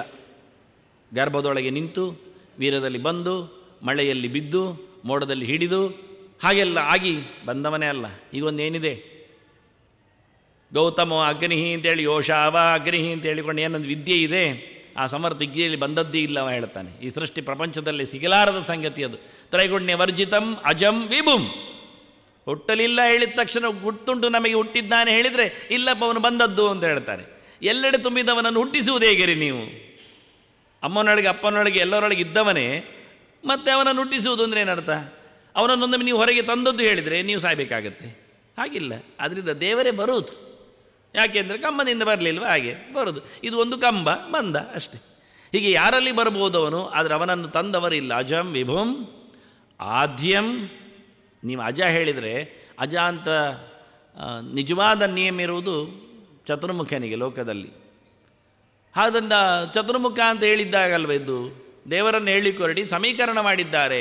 ಚತುರ್ಮುಖ ರೂಪನೇ ದೇವರಿದ್ದಾನೆ, ಬೇರೆ ಇಲ್ಲ. ವಿಷ್ಣು ಬೇರೆ ಇಲ್ಲ, ಬ್ರಹ್ಮ ಬೇರೆ ಇಲ್ಲ, ಶಿವ ಬೇರೆ ಇಲ್ಲ. ಅದಕ್ಕೆ ಹೇಳಿದ್ದಿಲ್ಲಿ ಅಜಂ ವಿಭುಂ ಆದ್ಯಂ ಅಂತ, ಮೊದಲಿದ್ದವ ಅಂತ. ಚತುರ್ಮುಖ ಮೊದಲಿದ್ನ? ನಾಭಿ ಕಮಲದಲ್ಲಿ ಅವನನ್ನು ಅರಳಿಸಿ ತಂದದ್ದಲ್ಲ ದೇವರು, ಅವನಿಗಿಂತ ಮೊದಲು ದೇವರಿದ್ದದ್ದಲ್ಲ. ದೇವರು ಯಾರು? ಮೊದಲಿದ್ದವರು ಯಾರು? ಮೊದಲಿದ್ದವರು ಬ್ರಹ್ಮ ಅಲ್ಲ, ಎಲ್ಲಿ ಹೆಸರಿಲ್ಲ. ಏನಿದೆ? ನಾರಾಯಣೋ ಮಾ ಇದಮಗ್ರಾಸೀತ್ ನ ಬ್ರಹ್ಮ ನೇಶಾನಹ ಅಂತ. ಬ್ರಹ್ಮ ಇರಲಿಲ್ಲ, ಈಶೆ ಇರಲಿಲ್ಲ, ನಾರಾಯಣ ಇದ್ದ ಅಂತ ಮಾತಿದೆ. ಬಹಳಷ್ಟಿದೆ. ವಾಸುದೇವೋ ಇದಮಗ್ರಾಸೀತ್ ನ ಬ್ರಹ್ಮ ನ ಶಂಕರ ಸದೇವ ಸೋಮ್ಯ ಇದಮಗ್ರಾಸೀತ್, ಸುಮಾರು ಹೆಸರುಗಳಲ್ಲಿ ಉಲ್ಲೇಖ ಮಾಡಿದ್ದಾರೆ ಅದನ್ನು. ಆದ್ದರಿಂದ ಅಜ ಅಂದರೆ ಚತುರ್ಮುಖ ಅಲ್ಲ, ಹುಟ್ಟಿಲ್ಲದವ ಅಂತ ಅರ್ಥ. ನ ಜಾಯತೆ, ಎಂದು ಯಾರ ಹೊಟ್ಟೆಯಲ್ಲಿಯೂ ಎಂದು ಯಾವನೇ ರೀತಿಯಲ್ಲಿ ವಿಕಾರದಿಂದ ಧಾತುವಿನಿಂದ ನಿರ್ಮಾಣಗೊಂಡ ಶರೀರವುಳ್ಳವನಲ್ಲವ. ಮತ್ತು ತಾನು ಕಾಣಿಸಿಕೊಳ್ಳಿಕ್ಕೇನೆ ತಪ್ಪಿಲ್ಲ, ಬರ್ತಾನೆ, ಅವತಾರ ಪಡೆದಿದ್ದಾನೆ. ವಿಭುಂ ಆದ್ಯಂ ಈಶಂ. ನೋಡಿ ಮತ್ತೆ ಸಿಕ್ಕಿವಿತ್ತೀಗ. ಬ್ರಹ್ಮ ಅಲ್ಲ ಅಂದರೆ ರುದ್ರ ಇದ್ದಾನೆ ಅಂತ. ಭಾಳ ಚೆನ್ನಾಗಿದೆ. ಅಜ ಅನ್ನೋದಕ್ಕೆ ಆದ್ಯ ಹೇಳಿ ಅನ್ನೋದು ತಪ್ಪಿಸಿದ್ರಿ, ಅಲ್ಲಿ ಮಾತಲ್ಲಿ ಉಂಟಲ್ಲ. ಹಾಗಾದರೆ ವೇದವ್ಯಾಸರ ಹತ್ರ ಕೇಳುವ, ಈಶನನ್ನು ತಪ್ಪಿಸಿ ಅಂತ. ಮುಂದೆ ನೋಡು ಅಂದ್ರವರು. ವಿಭು ಆದ್ಯಮೀಶಂ ಒಂದೇ ಭವಗ್ನಂ ಅಂತ. ಭವ ಅಂದರೆ ಯಾರು? ರುದ್ರ ಅಲ್ವಾ? ಅವನನ್ನು ಕೊಂದವ ಅಂತುಂಟು. ಹಾಗಾದರೆ ಈಶ ಅಂದರೆ ರುದ್ರ ಅಲ್ಲ. ನೋಡಿ ಎಷ್ಟು ಫಿಟ್ಟಿಂಗ್ ಅಂದರೆ ಎಂತ ಕೇಳಿದರು ಸಂಸ್ಕೃತ ಓದಿ ಬಂದವರಿಗೆ ಗಮ್ಮತ್ತಾಗತ್ತೆ ಇಲ್ಲಿ ನೋಡುವಾಗ. ಈಶಂ ಹೇಳ್ತಾನೆ, ಶಿವ ಅಂತ ಹೇಳ್ತಾನೆ. ಅಲ್ಲ, ಶಿವ ಅಲ್ಲಪ್ಪ, ಶಿವನನ್ನು ಮುರಿದವ ಅಂತ ತಿನ್ಕೋ. ಹಾಗಾದ್ರೆ ಅವನ ಮೇಲಿದ್ದಾನೆ. ಅದು ಈಶ ಅಂದರೆ ಚೇಷ್ಟೆ ಮಾಡ್ತಾನೆ, ಇಷ್ಟೇ. ಯಾರನ್ನು ಬೇಕಾದರೂ ಏನು ಮಾಡಲಿಕ್ಕೂ ಸಮರ್ಥ ಇದ್ದಾನೆ ಅಂತ ಸ್ವಾಮಿ ಇದ್ದಾನೆ, ಒಡೆಯ ಇದ್ದಾನೆ. ಅವನು ಭವ ಅಂದರೆ ರುದ್ರ ಮಾತ್ರ ಅಲ್ಲ, ಸಂಸಾರ ರುದ್ರ. ಈ ಸಂಸಾರವನ್ನೇ ತೆಗೆಯುವವನು. ರುದ್ರನನ್ನು ಅವನು ಲಿಂಗಾಭಿಮಾನಿ, ದೇಹಾಭಿಮಾನಿ ಆದ್ದರಿಂದ ದೇಹವನ್ನು ಹರಿಲಿಕ್ಕೆ ರುದ್ರನನ್ನು ಕೊಂದದ್ದು ಹೇಳಲಿಕ್ಕಾಗತ್ತೆ, ತೊಂದರೆ ಇಲ್ಲ. ಹಾಗಾಗಿ ಭವಗ್ನಂ ಒಂದೇ ಭವಗ್ನಂ ಅಮರಾಸುರ ಸಿದ್ಧ ವಂದ್ಯಂ. ಮತ್ತು ನಮಸ್ಕೃತಂಚ ಹೇಳಿ ಆಯ್ತಲ್ಲ. ನಮಸ್ಕೃತಂಚ ಅಂದರೆ ನಮಸ್ಸು ತ್ಯಾಗಿ ಅಂತ ಧಾತ್ವರ್ಥ. ವಾಸ್ತವವಾಗಿ ನನ್ನನ್ನು ಸಮರ್ಪಿಸಿಕೊಂಡಿದ್ದೇನೆ ಅಂತ ಅರ್ಥ. ಕಾಲಿಗೆ ಬಿದ್ದಾಗ, ತಲೆ ಬಗ್ಗಿಸಿದಾಗ. ವಂದ್ಯಂ ಅಂದರೆ ವದಿ ಅಭಿವಾದನ ಸ್ತುತ್ಯೋಹ ಅಂತ, ಬಿದ್ದುಕೊಂಡು ಹೊಗಳಬೇಕು ಅಂತ, ಹೇಳಬೇಕು ಅಂತ. ಬಾಯಲ್ಲಿ ಹೇಳಿಕೊಳ್ಳಿಕೊಂಡು ಯಾರವನು ಎಂಥವನು ಅಂತ ಅವನ ಬಗ್ಗೆ ಚಿಂತನೆ ಮಾಡಲಿಕ್ಕಿದೆ. ಅದನ್ನು ವಂದ್ಯ ಅಂದರೆ ಸ್ತುತ್ಯ ಅಂತ ಅರ್ಥ ವಾಸ್ತವವಾಗಿ. ಇಲ್ಲ ನಮಿಸಿದ್ದೇ ಅರ್ಥ ಆಗಬೇಕಾದ್ರೆ ಪರವಾಗಿಲ್ಲ, ತೊಂದರೆ ಇಲ್ಲ. ಆಗ ನಾನು ಸಕಲ ಲೋಕ ನಮಸ್ಕೃತಂ ಎನ್ನುವುದಕ್ಕೆ ಸಕಲ ಶಬ್ದದಿಂದ ಇಲ್ಲಿಯವರನ್ನು ಇಟ್ಕೊಂಡಿದ್ದೆ. ಯಾಕೆ ಅಂತ ಎಲ್ಲ ಹೇಳುವಾಗ ಎಲ್ಲ ಅರ್ಥ ಅಲ್ಲ, ಕೈಕಾಲು ಎಲ್ಲ ಇದ್ದವರು ಅಂತ, ದೇಹದಲ್ಲಿ ಬದ್ಧರಾದವರು ಅಂತ ಮಾಡಿದ್ದೆ. ಹೊರಗೆ ನಿಂತವರು ಅಮರಾಸುರ ಸಿದ್ಧರು. ಸಿದ್ಧರು ಅಂದರೆ ಆಲ್ರೆಡಿ ಸಿದ್ಧಿಯನ್ನು ಪಡೆದವರು. ಯಾವುದರ ಸಿದ್ಧಿಯನ್ನು? ಅಮರತ್ವವನ್ನು. ಇನ್ನು ಸಾಯುವುದಿಲ್ಲ ಅಂದರೆ ಇನ್ನು ಹುಟ್ಟುವುದಿಲ್ಲ ಅಂತ ಅರ್ಥ. ಇನ್ನು ದೇಹದಿಂದ ಈ ಲೋಕಕ್ಕೆ ಬರುವುದಿಲ್ಲ ಅಂದರೆ ಮುಕ್ತರಾಗಿದ್ದಾರೆ ಅಂತ. ಮತ್ತು ಅಸುರರು ಅಂದರೆ ಅಸುಷು ರಮಂತೆ ಅಂತ, ಅವರು ಅಸುರ ರೂಪರಿದ್ದಾರೆ. ಅಂದರೆ ಸ್ವಯಂ ಅವರ ದೇಹ ಅದು ಇಂದ್ರಿಯಗಳು ಒಂದೇ, ಸ್ವರೂಪಭೂತವಾದವುಗಳೇ. ಅಂದು ಶುದ್ಧವಾದಂತಹ ದೇಹಗಳಿಂದ ಇನ್ನೆಂದೂ ಹುಟ್ಟಿ ಬರದೆ ಪ್ರಬುದ್ಧರಾದವರಿಂದ ನಿರಂತರವಾಗಿ ಮೋಕ್ಷದಲ್ಲಿಯೂ ಚಿಂತನೆಗೆ ಯೋಗ್ಯನಾದವನು ಅಂತ. ಸುಮ್ಮನೆ ಇರುವುದಿಲ್ಲ, ಅದಕ್ಕೆ ಹೇಳಿದ್ದು ನಾನು. ಇಲ್ಲಿಂದ ಹೋದೆವು ಅಂತೇಳಿ ಸುಮ್ಮನಾಗುವುದಿಲ್ಲ. ಮೋಕ್ಷದಲ್ಲಿಯೂ ಸಹ ಭಗವಂತನ ಬಗ್ಗೆ ಅವರು ಯಾವತ್ತೂ ನೆನಪಿಸಿಕೊಳ್ತಾರೆ, ಹಾಡ್ತಾರೆ, ಹೇಳ್ತಾರೆ, ಚಿಂತನೆ ಮಾಡ್ತಾರೆ. ಎಷ್ಟು ಗಮ್ಮತ್ತು ಒಂದು ವೇದ ಹೇಳುತ್ತೆ ಅಂದರೆ, ಬ್ರಹ್ಮಾತ್ವೋ ವದತಿ ಜಾತ ವಿದ್ಯಾಂ ಅಂತ, ಋಚಾಂತ್ವಪೋಷಮಾಸ್ತೆ ಪುಷ್ಪಾನ್ ಗಾಯತ್ರಂತೋ ಗಾಯತಿ ಚಕ್ವರೀಷು. ಒಬ್ಬ ಬ್ರಹ್ಮ ನೋಡಿ, ಒಬ್ಬ ಅಂತ ಹೇಳೋದ್ರಿಂದ ತುಂಬ ಜನ ಇದ್ದಾರೆ ಅಂತ ಆಗುತ್ತೆ. ಅದರಲ್ಲಿ ಒಬ್ಬ ಬ್ರಹ್ಮ, ಮುಕ್ತಿಯನ್ನು ಪಡೆದವ ಒಬ್ಬ ಬ್ರಹ್ಮ ಋಗ್ವೇದ ಮಂತ್ರಗಳನ್ನು ಹೇಳ್ತಾ ಇದ್ದಾನಂತೆ. ಇಲ್ಲಿಯ ಟೆಸ್ಟ್ಗಳು, ಇಲ್ಲಿಯ ಶಾಖೆಗಳಲ್ಲ, ಋಗ್ಮಂತ್ರಗಳು. ಇನ್ನೊಬ್ಬ ಬ್ರಹ್ಮ ಸಾಮಗಾನ ಮಾಡ್ತಾ ಇದ್ದಾನೆ. ಮಗದೊಬ್ಬ ಬ್ರಹ್ಮ ಯಜ್ಞಸ್ಯ ಮಾತ್ರ ವಿಮಿಮೀತೆ ಉತ್ವಹ. ಇನ್ನೊಬ್ಬ ಬ್ರಹ್ಮ ಏನು ಮಾಡ್ತಾನೆ ಅಂದರೆ ಯಜ್ಞೋಪಯೋಗಿಯಾದ ಅಳತೆಗಳನ್ನು, ಚಯನಗಳನ್ನು ನಡೆಸಲಿಕ್ಕೆ ಲೆಕ್ಕ ಹಾಕ್ತಾ ಇದ್ದಾನಂತೆ. ಮತ್ತೊಬ್ಬ ಬ್ರಹ್ಮ ಏನು ಮಾಡ್ತಾನೆ ಅಂದರೆ ಬ್ರಹ್ಮಾತ್ವೋ ವದತಿ ಜಾತ ವಿದ್ಯಾಂ, ಮಹಾಭಾರತ ಹೇಳ್ತಾ ಇದ್ದಾನಂತೆ. ಅದು ಸೃಷ್ಟಿಗೊಂಡ ವಿದ್ಯೆ, ಅದು ವೇದ, ಅದು ಅಪೌರುಷಯ ನಿರಂತರ. ಇದು ಹುಟ್ಟಿದ್ದು ಭಗವಂತ ತಯಾರು ಮಾಡಿದ್ದು. ಪಂಚರಾತ್ರಗಳನ್ನು ಕೊಟ್ಟಿದ್ದಾನೆ ದೇವರು, ಮೂಲ ರಾಮಾಯಣವನ್ನು ಹೇಳಿದ್ದಾನೆ ದೇವರು, ಇತಿಹಾಸ ಪುರಾಣಗಳನ್ನು ತಂದಿದ್ದಾರೆ, ಬ್ರಹ್ಮತರ್ಕವನ್ನಿಟ್ಟಿದ್ದಾರೆ, ಬ್ರಹ್ಮಸೂತ್ರಗಳನ್ನು ಹೆಣೆದಿದ್ದಾರೆ. ಈ ಎಲ್ಲಗಳನ್ನು, ಇದು ಜಾತವಿದ್ಯೆ. ಲೋಕದಲ್ಲಿ ಹುಟ್ಟಿ ಬಂದ ವಿದ್ಯೆಗಳನ್ನೆಲ್ಲ ಒಬ್ಬ ಬ್ರಹ್ಮ ಹೇಳ್ತಾ ಇದ್ದಾನಂತೆ, ಚಿಂತನೆ ಮಾಡ್ತಾ ಇದ್ದಾನಂತೆ. ಒಬ್ಬೊಬ್ಬ ಬ್ರಹ್ಮನನ್ನು ಗುರುತಿಸಬೇಕಾದ್ರೆ ಎಷ್ಟಾಯಿತು. ನಮ್ಮ ಬ್ರಹ್ಮಾಂಡದಲ್ಲಿ ಇರೋದು ಒಬ್ಬನೇ ಬ್ರಹ್ಮ, ನಾನು ಹಾಗೆ ಹೇಳಿದೆ, ಅರಸ ಒಬ್ಬನೇ ಅಂತ. ಹಾಗೆ ಇವನೊಬ್ಬ ಮತ್ತೊಬ್ಬ ಹೇಳೋದಾದರೆ ಅದು ಮೋಕ್ಷದಲ್ಲಿ ಮಾತ್ರ ಸಾಧ್ಯ. ಅಲ್ಲಿ ಸುಮಾರಿದ್ದಾರೆ, ಅನಂತ ಬ್ರಹ್ಮರಿದ್ದಾರೆ, ಅನಂತ ಬ್ರಹ್ಮಾಂಡದ ನಾಯಕರಾಗಿ ಹೋದವರಿದ್ದಾರೆ. ಅಷ್ಟು ಮಾತ್ರ ಅಲ್ಲದೆ ಗರುಡಶೇಷಾದಿಗಳು ಮುಕ್ತರಾದವರಿದ್ದಾರೆ, ಇಂದ್ರಾದಿಗಳು ಮನ್ವಾದಿಗಳು ಮುಕ್ತರಾದವರಿದ್ದಾರೆ, ಋಷಿಗಳು ಎಲ್ಲ ಇದ್ದಾರೆ. ಅದರಿಂದ ಅಮರಾಸುರ ಸಿದ್ಧವನ್ಯ ಹೇಳಿದ್ದು ಎಲ್ಲರೂ ತಮ್ಮ ತಮ್ಮ ಸ್ವರೂಪಭೂತವಾದ ದೇಹಗಳಲ್ಲಿ ಇನ್ನೆಂದು ಹುಟ್ಟಿಬಾರದಂತೆ ಭಗವಂತನ ಎತ್ತರವನ್ನು ಕಂಡು ಸಿದ್ಧಿಯನ್ನು, ಮೋಕ್ಷ ಸಿದ್ಧಿಯನ್ನು, ಆನಂದದ ಸಿದ್ಧಿಯನ್ನು, ಕಾರ್ಯಸಿದ್ಧಿಯನ್ನು ಪಡೆದು ನಿಂತವರು ಅವರಿಂದೆಲ್ಲ ನಿರಂತರವಾಗಿ ಸ್ತುತ್ಯನಿದ್ದಾನೆ. ಭಾವಪ್ರಕಾರದಿಂದ, ಕರ್ಮಯೋಗದಿಂದ, ಜ್ಞಾನಯೋಗದಿಂದ, ಭಕ್ತಿಯೋಗದಿಂದ ಅಲ್ಲಿಗೆ ಪೂರಾ ಗೀತೆ ಬಂತು. ಇನ್ನೇನಿಲ್ಲ ಅಲ್ಲಿ ಗೀತೆಯಲ್ಲಿ. ಒಬ್ಬೊಬ್ಬರದು ಒಂದೊಂದು ಪರಿಚಯ ಹೇಳಿದ್ದು ನಾನು. ಒಬ್ಬ ಜ್ಞಾನಯೋಗದಿಂದ ಜಾತವಿದ್ಯೆಯನ್ನು, ಒಬ್ಬ ಯಜ್ಞದಿಂದ ಕರ್ಮಯೋಗದಿಂದ, ಒಬ್ಬ ಋಗ್ಮಂತ್ರಗಳಿಂದ ಭಕ್ತಿಯೋಗದಿಂದ. ಏನು ಹೇಳುವ ಇದಕ್ಕೆಲ್ಲ? ಅದಕ್ಕೆ ಹೇಳಿ ಒಂದೊಂದು ಅಧ್ಯಾಯಗಳೇ ಗೀತೆದ್ದು ಇಲ್ಲಿ ಸಿಗ್ತವೆ ನಮಗೆ, ಒಂದೊಂದು ಮಂತ್ರಗಳಲ್ಲಿ ಒಂದು ಚಿಂತನೆಯಲ್ಲಿ. ಹೀಗೆ ಮಂಗಲಾಚರಣೆ ಭಾರತದ್ದು ಸಮಗ್ರವಾಗಿ ಗೀತೆಗೆ ಬಹಳ ಚಂದವಾಗಿ ಅರ್ಥ ಆಗುತ್ತೆ ನೋಡ್ತಾ ಹೋದರೆ. ನಾನು ಸುಮ್ಮನೆ ಮೇಲಿಂದ ಮೇಲೆ ತೋರಿಸಿಕೊಟ್ಟೆ ಅಷ್ಟೇ. ಇದೇ ಯಾಕೆ ರುಚಿ ಹುಟ್ಟಲಿಕ್ಕೆ ಮಾತ್ರ, ಮತ್ತೆ ನಾವೇ ರುಚಿ ಮಾಡಿಕೊಂಡು ತಿನ್ನಬೇಕಾಗ್ತದೆ ಅದಕ್ಕೋಸ್ಕರ. ಹಾಗಾಗಿ ಮಹಾಭಾರತದ ಮಂಗಳಾಚರಣೆ ಅದು ಗೀತೆಗೆ ಯೋಗ್ಯವಾಗಿದೆ. ಎಷ್ಟು ಶಬ್ದಗಳಿವೆ ಇಲ್ಲಿ, ಪದಗಳು ಅಂದರೆ ಸಮಸ್ತ ಪದಗಳು. ಸಂಸ್ಕೃತದಲ್ಲಿ ಪದಗಳು ಎಷ್ಟು ಕೇಳಿದರೆ ಬಹಳ ಕಷ್ಟ ಹೇಳಲಿಕ್ಕೆ. ಯಾಕೆ ಅಕ್ಷರದ ಮೇಲೂ ಅರ್ಥ ಆಗುತ್ತೆ ಇಲ್ಲಿ. ಸ್ವರವ್ಯಂಜನಗಳು ಒಟ್ಟು ಸೇರಿದ್ರು ಒಂದು ಪದ ಆಗೋದು. ಈಗ ಓಂ ಎನ್ನುವುದು ಪದ ಅಲ್ವಾ, ಪ್ರಣವ ಒಂದು ಪದ ಆಗತ್ತೆ. ಅದು ಎಷ್ಟು ಅಕ್ಷರ ಲೆಕ್ಕ ಹಾಕ್ಲಿಕ್ಕೆ ಬರೋದಿಲ್ಲ ಅಲ್ಲಿ. ಆದ್ದರಿಂದ ಬಹಳ ಸಣ್ಣದು ಆಗತ್ತೆ. ಸಮಸ್ತ ಪದಗಳು ಇಲ್ಲಿ ಎಷ್ಟಿವೆ ಅಂತ ವೇದವ್ಯಾಸರ ಸೃಷ್ಟಿಯಲ್ಲಿ ಸರಿಯಾಗಿದ್ದರೆ ನೋಡಿದರೆ 14 ಇದೆ. ನಾರಾಯಣಂ ಸುರಗುರುಂ ಜಗದೇಕನಾಥಂ ಭಕ್ತಪ್ರಿಯಂ ಸಕಲಲೋಕ ನಮಸ್ಕೃತಂ ಚ. 5 ವಿಶೇಷಣಗಳು, ಒಂದು ಚ. ಚ ಅಂದರೆ ಮತ್ತು ಅಂತ ಅರ್ಥ ಇರಲಿ. ಮತ್ತು ಅದರಿಂದ ಏನು ಅರ್ಥ ನೋಡುವ. ಅಂತೂ ಒಟ್ಟು 6 ಇದೆ. 5 ವಿಶೇಷಣಗಳಿವೆ, ವಿಶಿಷ್ಟವಾದ ಪದಗಳಿವೆ ಪೂರ್ವಾರ್ಧದಲ್ಲಿ. ಉತ್ತರಾರ್ಧಕ್ಕೆ ಬಂದರೆ ತ್ರೈಗುಣ್ಯವರ್ಜಿತಂ ಅಜಂ ವಿಭುಂ ಆದ್ಯಂ ಈಶಂ ಮತ್ತು 5 ಇದೆ. ಆ ನಂತರ ಒಂದೇ ಇದೆ. ಒಂದೇ ಅಂದರೆ ಒಂದೇ ಅಲ್ಲ, ನಮಸ್ತುತ್ತೇನೆ ಅಂತ, ನಮಸ್ಕಾರ ಮಾಡುತ್ತೇನೆ ಅಂತ ಕ್ರಿಯಾಪದ ಅದು ಒಂದೇ. ಆನಂತರ ಮತ್ತೆರಡು ಪದ ಇದೆ, ಭವಗ್ರಂ ಅಮರಾಸುರ ಸಿದ್ಧವಂದ್ಯಂ. ಹಾಗಾದರೆ ಉತ್ತರಾರ್ಧದಲ್ಲಿ 8 ಇದೆ. 5 ಆನಂತರ 1 ಮತ್ತು 2, 7 ವಿಶೇಷಣಗಳು, 1 ಕ್ರಿಯಾಪದ. ಆರಂಭದಲ್ಲಿ 5 ವಿಶೇಷಣಗಳು, 1 ಅವ್ಯಯ ಚ ಅಂತೇಳಿ ಮತ್ತು ಅಂತ ಹೇಳುವ ಅರ್ಥದಲ್ಲಿ.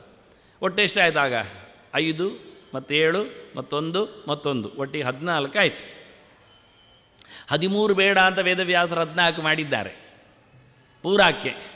14 ಅಕ್ಷರದ ಮೀಟರ್ ಇದ್ದದು ಹಾಗೆ ವಿಶೇಷವಾಗಿ ಇರಲಿ. ನಾರಾಯಣಂ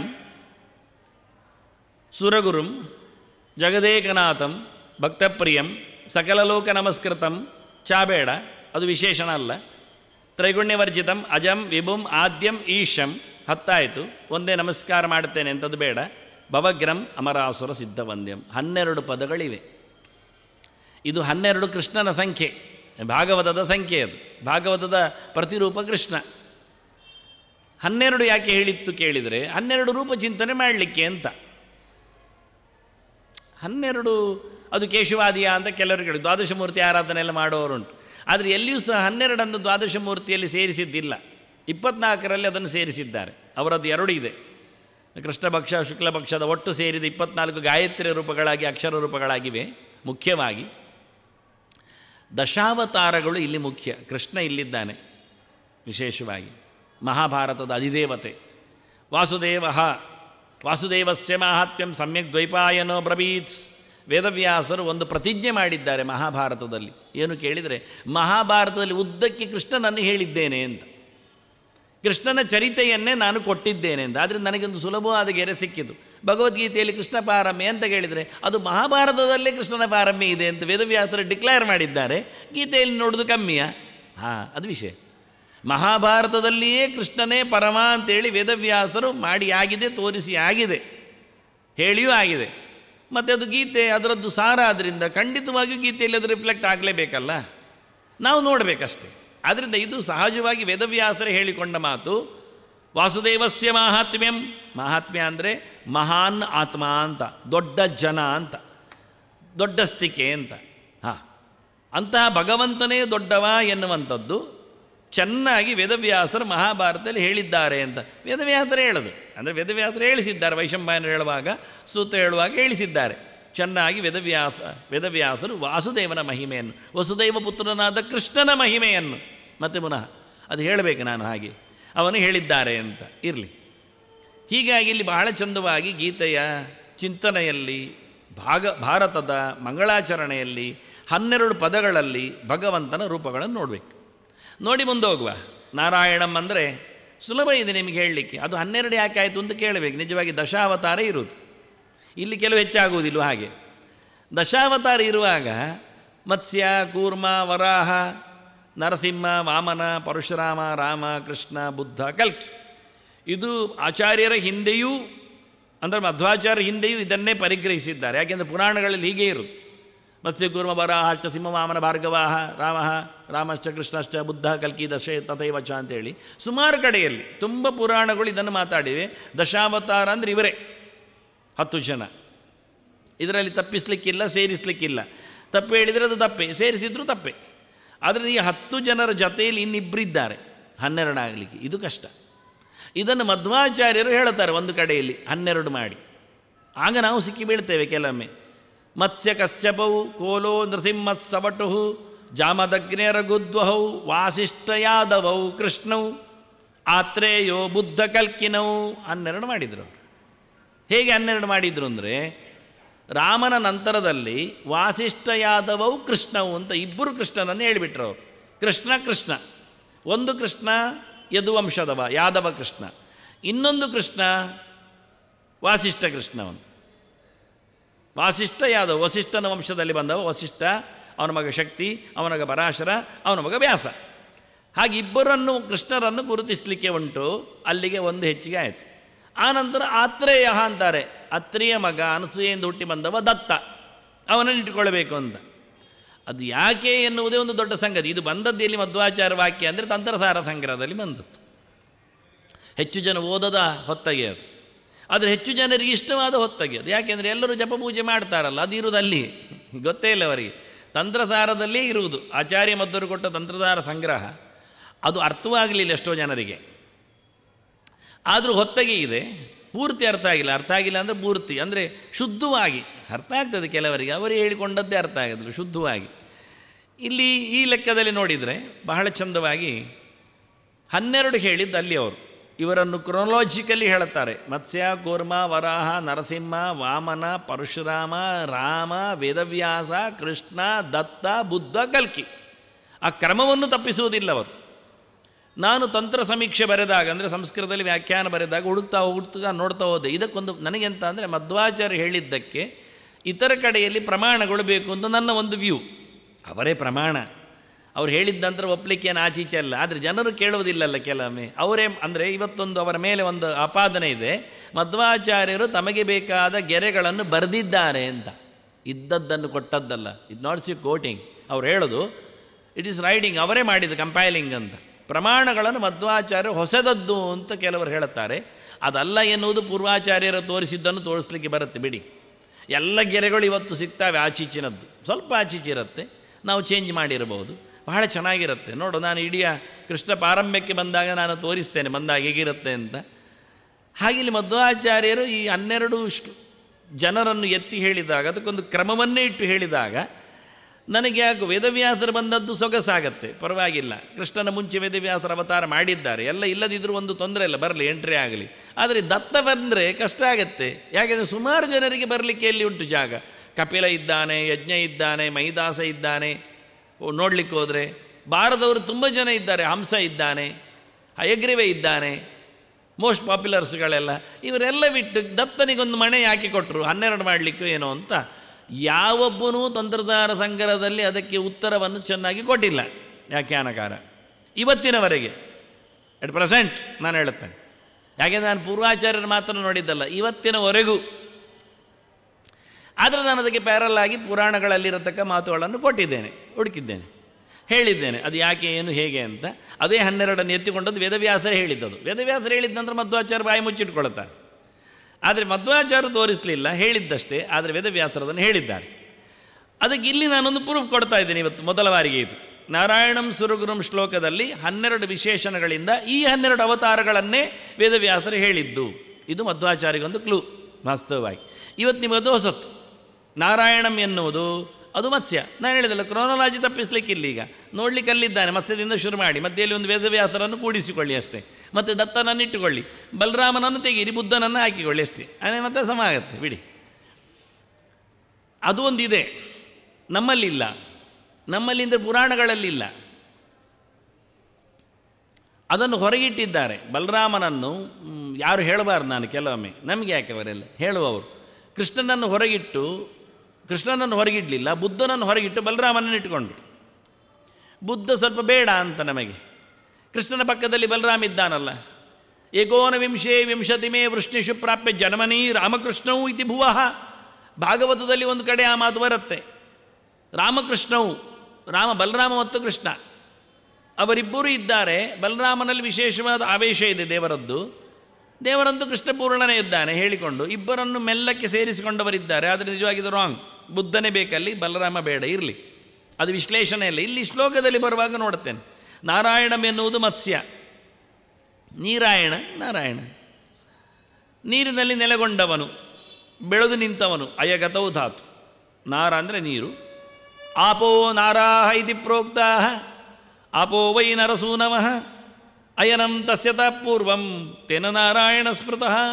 ತೇನ ನಾರಾಯಣ ಸ್ಮೃತ ಎನ್ನುವುದಕ್ಕೆ ಒಂದು 50 ಕಡೆಯಲ್ಲಿ ಹುಡುಕಿ ಹಾಕಿದ್ದೇನೆ ನಾನು. ಸಂಧ್ಯಾ ಸಮೀಕ್ಷೆಯಲ್ಲಿದ್ದವರಿಗೆ ಕಾಣುತ್ತದೆ, ಬಂದಿದೆ ಅಲ್ಲ ಅಂತ. ಬೇರೆ ಬೇರೆ ಕಡೆಯಲ್ಲಿ ಹೇಳಿಕೊಂಡು ಬೇರೆ ಬೇರೆ ರೀತಿಯಲ್ಲಿ ಹೇಳಿದ್ದಾರೆ. ಆದರೆ ಇದೇ ನೀರಿನಲ್ಲಿ ನೆಲೆಗೊಂಡವನು ನಾರಾಯಣ, ಪ್ರಳಯೋದಕದಲ್ಲಿ ಇದ್ದಾನೆ. ಮತ್ಸ್ಯಕರೂಪ ಲಯೋದ ವಿಹಾರಿನ್ ವೇದವಿನೇತ್ರ ಚತುರ್ಮುಖ ವಂದ್ಯ. ಆಚಾರ್ಯ ಮಧ್ವರೆಗೆರೆ ಇದು ಬಹಳ ಚಂದವಾದ ಮೀಟರ್ ಅದು. ಅಂದರೆ ರಾಗ ಸಂಯೋಜನೆ ಎಲ್ಲ ಹೇಗೆ ಬೇಕಾದರೂ ಹೇಳ್ಬೋದು. ಅದು ಭಾಷಾತೀತ, ಸ್ವರವಿಜ್ಞಾನ, ವೇದದ ಲಯ. ಆಚಾರ್ಯರ ಈ ದಶಾವತಾರ ಸ್ತುತಿ ಉಂಟಲ್ಲ ಮಧ್ವಾಚಾರ್ಯರದ್ದು, ಯಾವ ಭಾಷೆ ಅಂತ ಹೇಳಲಿಕ್ಕೆ ಬರೋದಿಲ್ಲ. ಮತ್ಸ್ಯಕರೂಪ ಲಯೋದ ವಿಹಾರಿನ್ ವೇದವಿನೇತ್ರ ಚತುರ್ಮುಖ ವಂದ್ಯ. ಅರ್ಥ ಆಯಿತು, ಎಲ್ಲರಿಗೂ ಅರ್ಥ ಆಯಿತು. ತೆಲುಗಿನವರಿಗೂ ಅರ್ಥ ಆಗುತ್ತೆ, ತಮಿಳಿನವರಿಗೂ ಅರ್ಥ ಆಗುತ್ತೆ, ಸಂಸ್ಕೃತದವರಿಗೂ, ಕನ್ನಡದವರಿಗೂ, ಸಾಮಾನ್ಯ ಭಾಷೆ ಇದ್ದವರಿಗೆಲ್ಲ ಅರ್ಥ ಆಗುತ್ತೆ. ಏನು ಇದರಲ್ಲಿ ಕ್ಲಿಷ್ಟ ಏನಿಲ್ಲ. ಮತ್ಸ್ಯಕ ರೂಪ ಎಂತ ಹೇಳಿಕೊಂಡು ಹೇಳಿದ್ರದೇ ಹೇಳಬೇಕು. ಮತ್ಸ್ಯದ ರೂಪನೇ ಮತ್ತಂದ ಕರಿಬೇಕಷ್ಟೆ. ಲಯೋದ ವಿಹಾರ ಪ್ರತ್ಯೇಕ ಅರ್ಥ ಕೊಡಬೇಕು, ಮತ್ತೇನು ಹೇಳಲಿಕ್ಕಿಲ್ಲ. ಲಯೋದ ವಿಹಾರ, ಲಯ ಉದ ಅಂದರೆ ನೀರು, ಉದಕ ಸ್ವಲ್ಪ ಕಾಯಿ ಇಲ್ಲದು, ಅದು ಅಲ್ಲಿ ಹಾಕಿದೆ. ಮತ್ಸ್ಯಕದಲ್ಲಿ ಕಾ ಹಾಕಿದ್ದಾನೆ, ಅಲ್ಲಿ ಎಲ್ಲಿಯಾದರೂ ಹಾಕಿದರೆ ನಮಗೆ ತೊಂದರೆ ಇಲ್ಲ. ಲಯೋದ ವಿಹಾರಿನ್ ವೇದವಿನೇತ್ರ, ನೇತ್ರ ಅಂದರೆ ತಂದದ್ದು ಗೊತ್ತು ನಮಗೆ, ನೇತಾರ. ವೇದವಿನೇತ್ರ ಚತುರ್ಮುಖ ವಂದ್ಯ ಕೂರ್ಮಸ್ವರೂಪಕ ಮಂದರಧಾರಿನ್ ಲೋಕವಿದಾರಕ ದೇವವರೆಣ್ಯ. ಇದು ರಾಗ ಸಂಯೋಜನೆಯಲ್ಲಿ ಹಾಗೆ ಭಾಳ ಚೆನ್ನಾಗಿದೆ. ಇಲ್ಲಿ ಆಚಾರ್ಯರ ದೊಡ್ಡ ಕೊಡುಗೆ ಗಂಧರ್ವಗಾನ ಮಾತ್ರ ಅಲ್ಲ, ಯಕ್ಷಗಾನ ಇನ್ನೊಂದು ಕಡೆಯಲ್ಲಿ. ಇದು ಭಾಗವತರ ಮೇಳಕ್ಕೆ, ಭಾಗವತರಾಟಕ್ಕೆ, ಭಗವಂತನ ಅವತಾರಗಳ ಲೀಲೆಯನ್ನು ತೋರಿಸಲಿಕ್ಕೆ. ಅದು ಹೊಸತಲ್ಲ.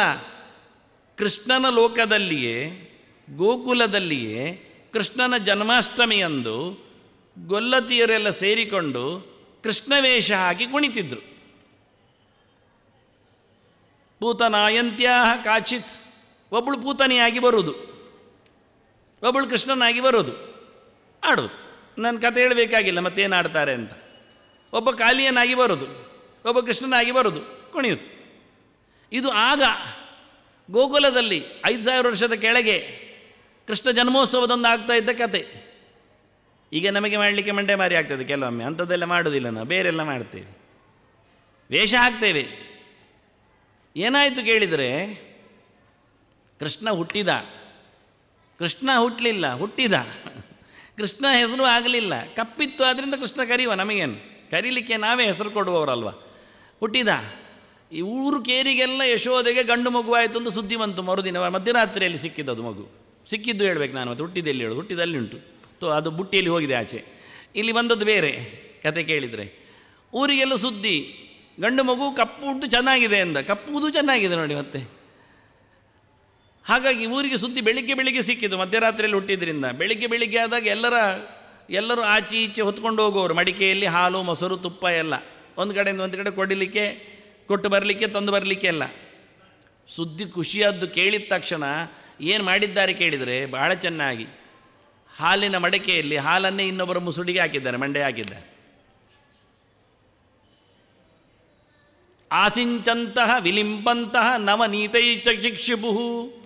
ಶುಕಾಚಾರ್ಯ ಹೇಳಿದ್ದು ಘಟನೆ ನಡೆದದ್ದು ಏನು ಅಂತ. ಪರೀಕ್ಷಿತನಿಗೆ ಸ್ವಲ್ಪ ದೂರದಲ್ಲಿದ್ದವ, ಅವನಿಗೆ ಕೃಷ್ಣ ಬಾಲ್ಯ ಕಥೆ ಎಲ್ಲ ಗೊತ್ತಿಲ್ಲ. ಕೃಷ್ಣನನ್ನು ಕಂಡು ಗೊತ್ತು, ಕೃಷ್ಣನಿಂದ ರಕ್ಷಿತನಾದವ, ಬದುಕಿ ಬಂದವ.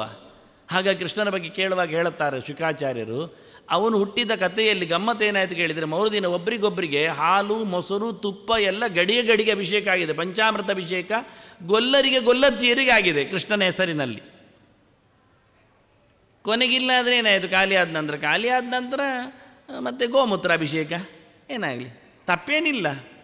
ಕೃಷ್ಣನಿಗೂ ಮಾಡಿದ್ದಾರೆ 7ನೇ ದಿನದಲ್ಲಿ. ಮಗು ಹುಟ್ಟಿ 7ನೇ ದಿನ ಪೂತನಿ ಸತ್ತತ್ತು. ಪೂತನಿಯ ಮೈ ಮೇಲೆ ಕೂತಿದೆ ಆ ಸಣ್ಣ ಮಗು ಹೇಳಿಕೊಂಡು, ಎಳೆ ಮಗು 7 ದಿನದ್ದು ಹೊತ್ಕೊಂಡು ತಂದು ಗೋಮೂತ್ರೈ ಸ್ನಾಪಯಿತ್ವಾದಂ ಪುನರ್ಗೋರಜಸಾರ್ಭರ್ಗಂ, ಆ ಮಗುವನ್ನು ಗೋಮೂತ್ರದಲ್ಲಿ ಸ್ನಾನ ಮಾಡಿಸಿದ್ದಾರೆ. ಅಂದರೆ ಆ್ಯಂಟಿಬಯೋಟಿಕ್ ವ್ಯವಸ್ಥೆ ಇದು. ಯಾವುದೇ ರೀತಿಯಾದ ಬ್ಯಾಕ್ಟೀರಿಯಾಗಳು ತೊಂದರೆ ಮಾಡದಿರಲಿ, ಇಂದ ವಿಷಾಣುಗಳು ತೊಂದರೆ ಆಗೋದು ನೋಡಿ. ಆವತ್ತೇ ಗೋಮೂತ್ರದಲ್ಲಿ ಎಷ್ಟೆಲ್ಲ ಸಿದ್ಧೌಷಧ ಇದೆ ಅಂತ ಗೊಲ್ಲತಿಯರಿಗೆ ಗೊತ್ತಿತ್ತು. ಮಗುವನ್ನು ಇವತ್ತು ಯಾರಾದರೂ ಮಾಡ್ತಾರೆ, ಎಲ್ಲಿಯಾದರೂ ಉಂಟಾ? ಅದ್ಭುತ ಹೇಗಿದೆ ನೋಡಿ, ಎಷ್ಟು ಅದ್ಭುತ, ಎಷ್ಟು ಖುಷಿ ಇದೆ. ಡೈರೆಕ್ಟ್ ಅದನ್ನು ಚಿಕಿತ್ಸೆಯನ್ನು ಅವರು ಹೇಳಿಕೊಂಡು ಹೋಗಿದ್ದಾರೆ, ಏನಾಗಿದೆ ಏನು ಮಾಡಿದ್ದಾರೆ ಅಂತ. ಗೋಮೂತ್ರೇಣ ಸ್ನಾಪಯಿತ್ವ ಪುನರ್ಗೋರಜಸ, ದನ ಮೆಟ್ಟಿದ ಮಣ್ಣನ್ನು ಮೈಗೆ ತಿಕ್ಕಿದ್ದಾರಂತೆ 7 ದಿನದ ಮಗುವಿಗೆ. ನೀವು ಪೌಡರ್ ಹಾಕ್ಲಿಕ್ಕೆ ಆಚೀಚೆ ನೋಡ್ತೀರಿ, ಡೆಟಾಲ್ ಹಾಕಲಿಕ್ಕೆ ಕಷ್ಟಪಡ್ತಾರೆ, ಎಲ್ಲಿ ವಾಸನೆ ಬರುತ್ತೋ ಎಲ್ಲಿ ಜಾಸ್ತಿ ಆಗುತ್ತೋ ಅಂತ. ಗೋಮೂತ್ರ, ಶುದ್ಧವಾದ ಗೋಮೂತ್ರ. ಅವರಲ್ಲಿ ಬಕೆಟ್ ಗಟ್ಟಲೆ ಇತ್ತು, 1-2 ಲೋಟಗಟ್ಟಲೆ ಅಲ್ಲ, ಅದು 1000 ದನಗಳ ರಾಶಿದ್ದದು. ತಂದದ್ದು ಸುರಿದದ್ದೇ ಮಗುವಿಗೆ. ಗಮ್ಮತ್ತೇ ಗಮ್ಮತ್ತು ದೇವರಿಗೆ. ಪಂಚಗವ್ಯ ಅಭಿಷೇಕ, ಪಂಚಾಮೃತ ಅಭಿಷೇಕ ಇದನ್ನು ಅವರು ಮಾಡಿಕೊಂಡಿದ್ದಾರೆ. ಕೊನೆಗೆ ಗೋಮೂತ್ರ ಆಯಿತು, ಗೋಮಯ ಆಯಿತು, ಎರಚಿಕೊಂಡಿದ್ದಾರೆ. ಗೋಮಯದ ನೀರು ಅಂಗಳಕ್ಕೆ ಸಾರಿಸಲಿಕ್ಕೆ ತಂದಿಟ್ಟಿದ್ದಾರೆ. ಹಾಲಿಲ್ಲ ಮೊಸರಿಲ್ಲ, ಖಾಲಿ ಆಗಿದೆ, ಅದನ್ನು ಹಾಕಿದ್ರು. ಹೇಗಿರಬೇಡ ನೋಡಿ, ಈಗ ಒಂದು 10 ಜನರನ್ನು ನಿಲ್ಲಿಸಿ ಮೊಸರು ಹಾಲೆಲ್ಲ ಹಾಕಿ ಗೋಮೂತ್ರ ಗೋಮಯವನ್ನು ಹಾಕಿ ಹೇಗೆ ಕಾಣುತ್ತೆ ನೋಡಿ, ಚಂದವಾಗಿ ಪಟ್ಟೆ ಕಪ್ಪು ಹುಲಿಯಾಗಿ ಕಾಣುತ್ತದೆ ಎಲ್ಲರೂ. ಇದು ನಡೆದತ್ತು. ದನಗಳನ್ನು ಓಡಿಸಲಿಕ್ಕೆ ಚಂದವಾದ ಹುಲಿವೇಷ ಇದು. ಅಷ್ಟಮಿಯಂದು ಹುಲಿವೇಷ ಬರಲಿಕ್ಕೆ ಕಾರಣ ಆವತ್ತು ನಡೆದ ಘಟನೆ ವೇದವ್ಯಾಸರು ದಾಖಲೆ ಮಾಡಿಟ್ಟಿದ್ದಾರೆ. ಪ್ರತಿ ಕೇರಿಯಲ್ಲಿ ಗುರ್ಜಿ ಕಟ್ಟಿ ಮೊಸರು ಕುಡಿಕೆಯನ್ನು ನಡೆಸಬೇಕು. ಎಷ್ಟು 7 ದಿನಗಳ ಕಾಲ ಅಂತಾರೆ, ಕಮ್ಮಿ ಇಲ್ಲದೆ. ನಾವು ಅರ್ಧ ದಿನ ಮಾಡುವುದರಲ್ಲೇ ಸೋತು ಹೋಗ್ತೇವೆ. 7 ದಿನಗಳ ಕಾಲ ಗುರ್ಜಿ ಕಟ್ಟಿ ಪ್ರತಿ ಊರಿನಲ್ಲಿ ಕೃಷ್ಣ ಜನ್ಮಾಷ್ಟಮಿ ಉತ್ಸವ ಮಾಡಿ ಅಂತಾರೆ. ಒಂದು ಭಾಗ್ಯ ಕಾಣಬಹುದು, ನಾನು ಯಾವತ್ತಾದರೂ ಹುಟ್ಟಿ ಬಂದಾಗ ಎಲ್ಲಿಯಾದರೂ ನೋಡಬೇಕು. ಅದು ಕೃಷ್ಣ. ಹೀಗೆ ಬಹಳ ಚಂದವಾಗಿ ವೇಷ ಕಟ್ಟಿ ಕುಣಿತಾ ಇದ್ದರವರು. ಅದರಿಂದ ಆಚಾರ್ಯರು ಭಗವಂತನ ಲೀಲೆಗಳನ್ನು ತೋರಿಸಲಿಕ್ಕೆ ವೇಷ ಕಟ್ಟಿ ಈ ನೆಲದಲ್ಲಿ ಕುಣಿಸಿ ತೋರಿಸಿದ್ದಾರೆ. ಯಾಕೆಂದರೆ ಸಪ್ತೋತ್ಸವ ಇಟ್ಟಾಗ ಇಲ್ಲಿ ಸಪ್ತೋತ್ಸವ ಮಾಡ್ತಿದ್ರು.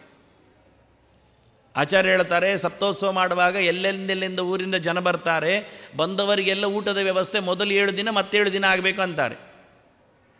ಗೌಜಿಯಲ್ಲಿ ಇಲ್ಲೆಲ್ಲ ಊಟ ಹಾಕ್ತಿದ್ರು ಆಗ ಆಚಾರ್ಯರಿದ್ದಾಗ ಬಂದು ಕೂತಾಗ.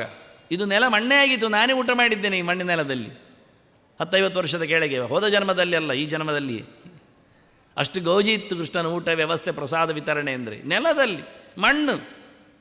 ಅದು ಆಚಾರ್ಯ ಹೇಳಿದ್ದಾಗ ಅಶ್ವಭ್ಯ ಶ್ವಪಾಕೇಭ್ಯ ದದ್ಯಾದ ಅನ್ನ ಯಥೇಪ್ಸಿತಂ ಅಂತಾರೆ.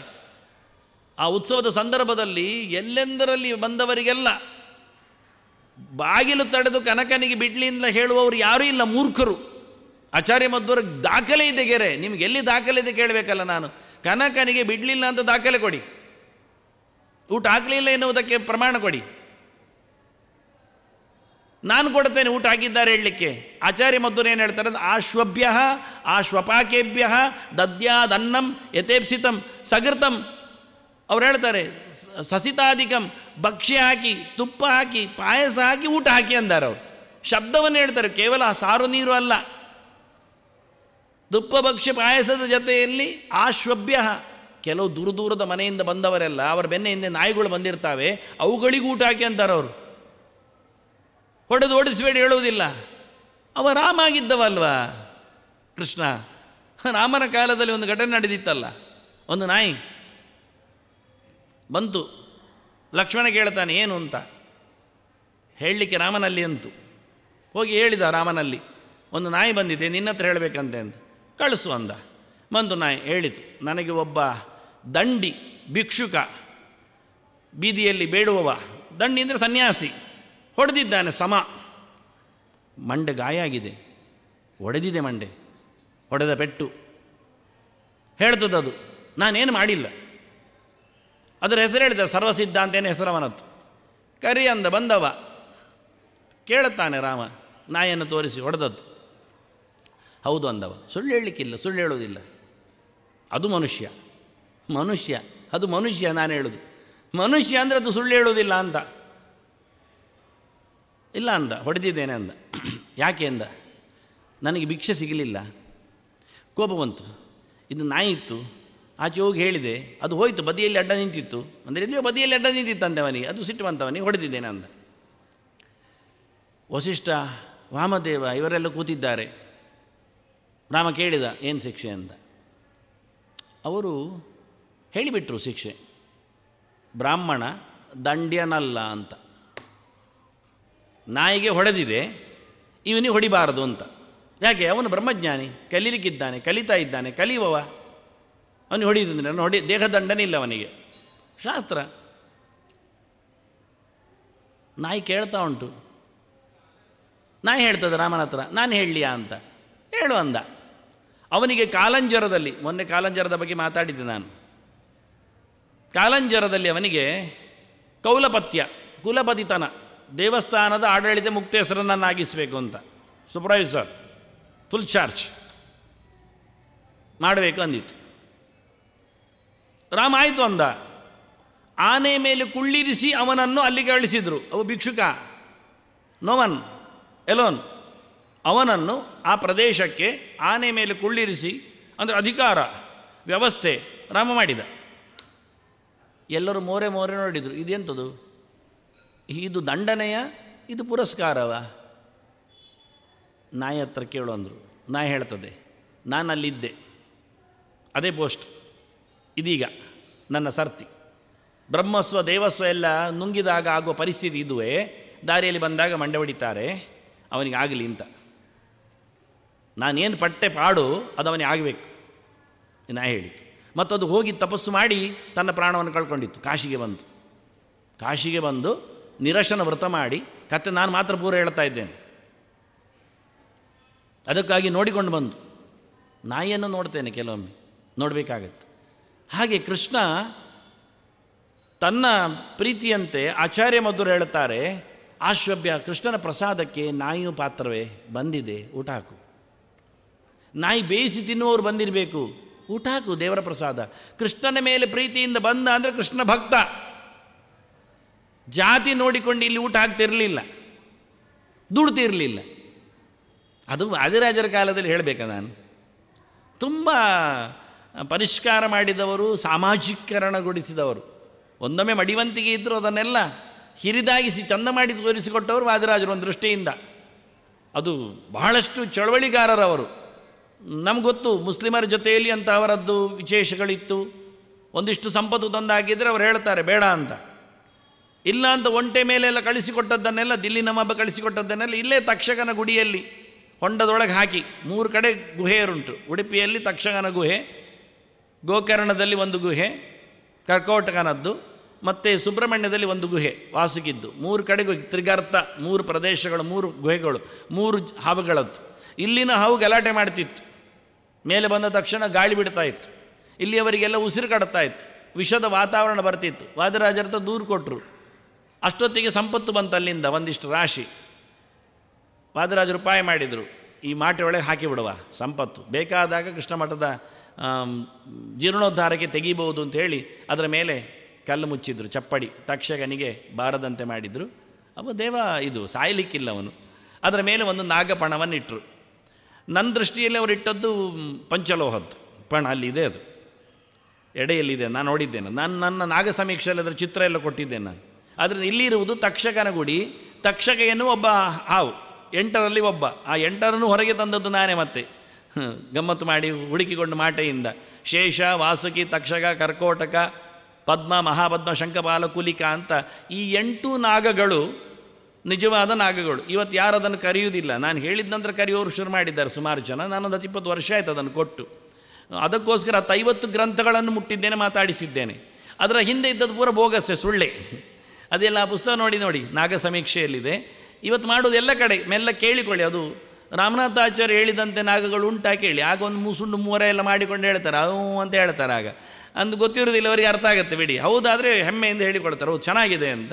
ಇರಲಿ. ಹೀಗೆ ಬಹಳ ಶುದ್ಧವಾಗಿ ಯಕ್ಷಗಾನವನ್ನು ಇಲ್ಲಿ ಇಂಪ್ಲಿಮೆಂಟ್ ಮಾಡಿದ ಆಚಾರ್ಯ ಮಧ್ವರು. ಇಲ್ಲೆಲ್ಲ ಬಂದವರಿಗೆ ಆಶ್ವಾಭ್ಯ ಶ್ವಪಾಕೇಭ್ಯ ಏನು ಊಟ ಮಾಡಿದ್ದಾರೆ ಅವರಿಗೆಲ್ಲ ಕೃಷ್ಣನ ಸಂದೇಶ ಕೊಡಬೇಕಲ್ಲ, ಅದು ಮಾಧ್ಯಮ, ಯಕ್ಷಗಾನ ಮಾಧ್ಯಮ. ಅದಕ್ಕೆ ಇವರು ಹೊಸದ ಮಾತುಗಳು, ದಶಾವತಾರದ ಮಾತುಗಳು, ಸೊಲ್ಲುಗಳು ಇದು. ಮತ್ಸ್ಯಕರೂಪಲಯೋಧ ವಿಹಾರಿನ್ ವೇದ ವಿನೇತ್ರ ಚತುರ್ಮುಖ ವಂದ್ಯ ಕೂರ್ಮ ಸ್ವರೂಪಕ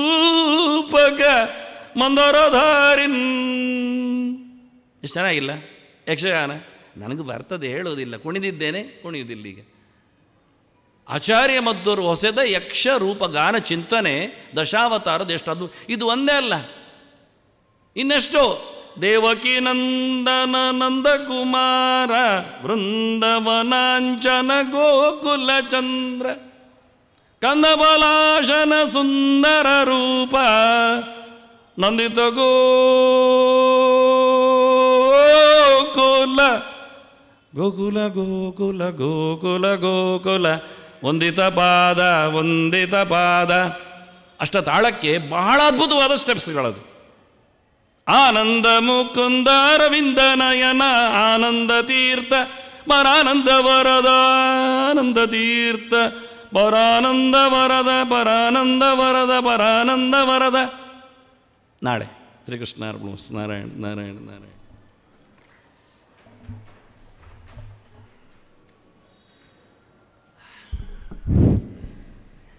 ಪೂಜ್ಯರಾದಂತಹ ಡಾಕ್ಟರ್ ಶತಾವಧಾನಿ ಉಡುಪಿ ರಾಮನಾಥಾಚಾರ್ಯರು ಅದ್ಭುತವಾದಂಥ ಉಪನ್ಯಾಸದ ಮೂಲಕ ರಾಜಾಂಗಣದಲ್ಲಿ ಬಹಳ ದಿನದಿಂದ ಜನರು ಕಾಯುತ್ತಿದ್ದಂತೆ ಇವತ್ತು ಉಪನ್ಯಾಸವನ್ನು ಪ್ರಾರಂಭ ಮಾಡಿದ್ದಾರೆ.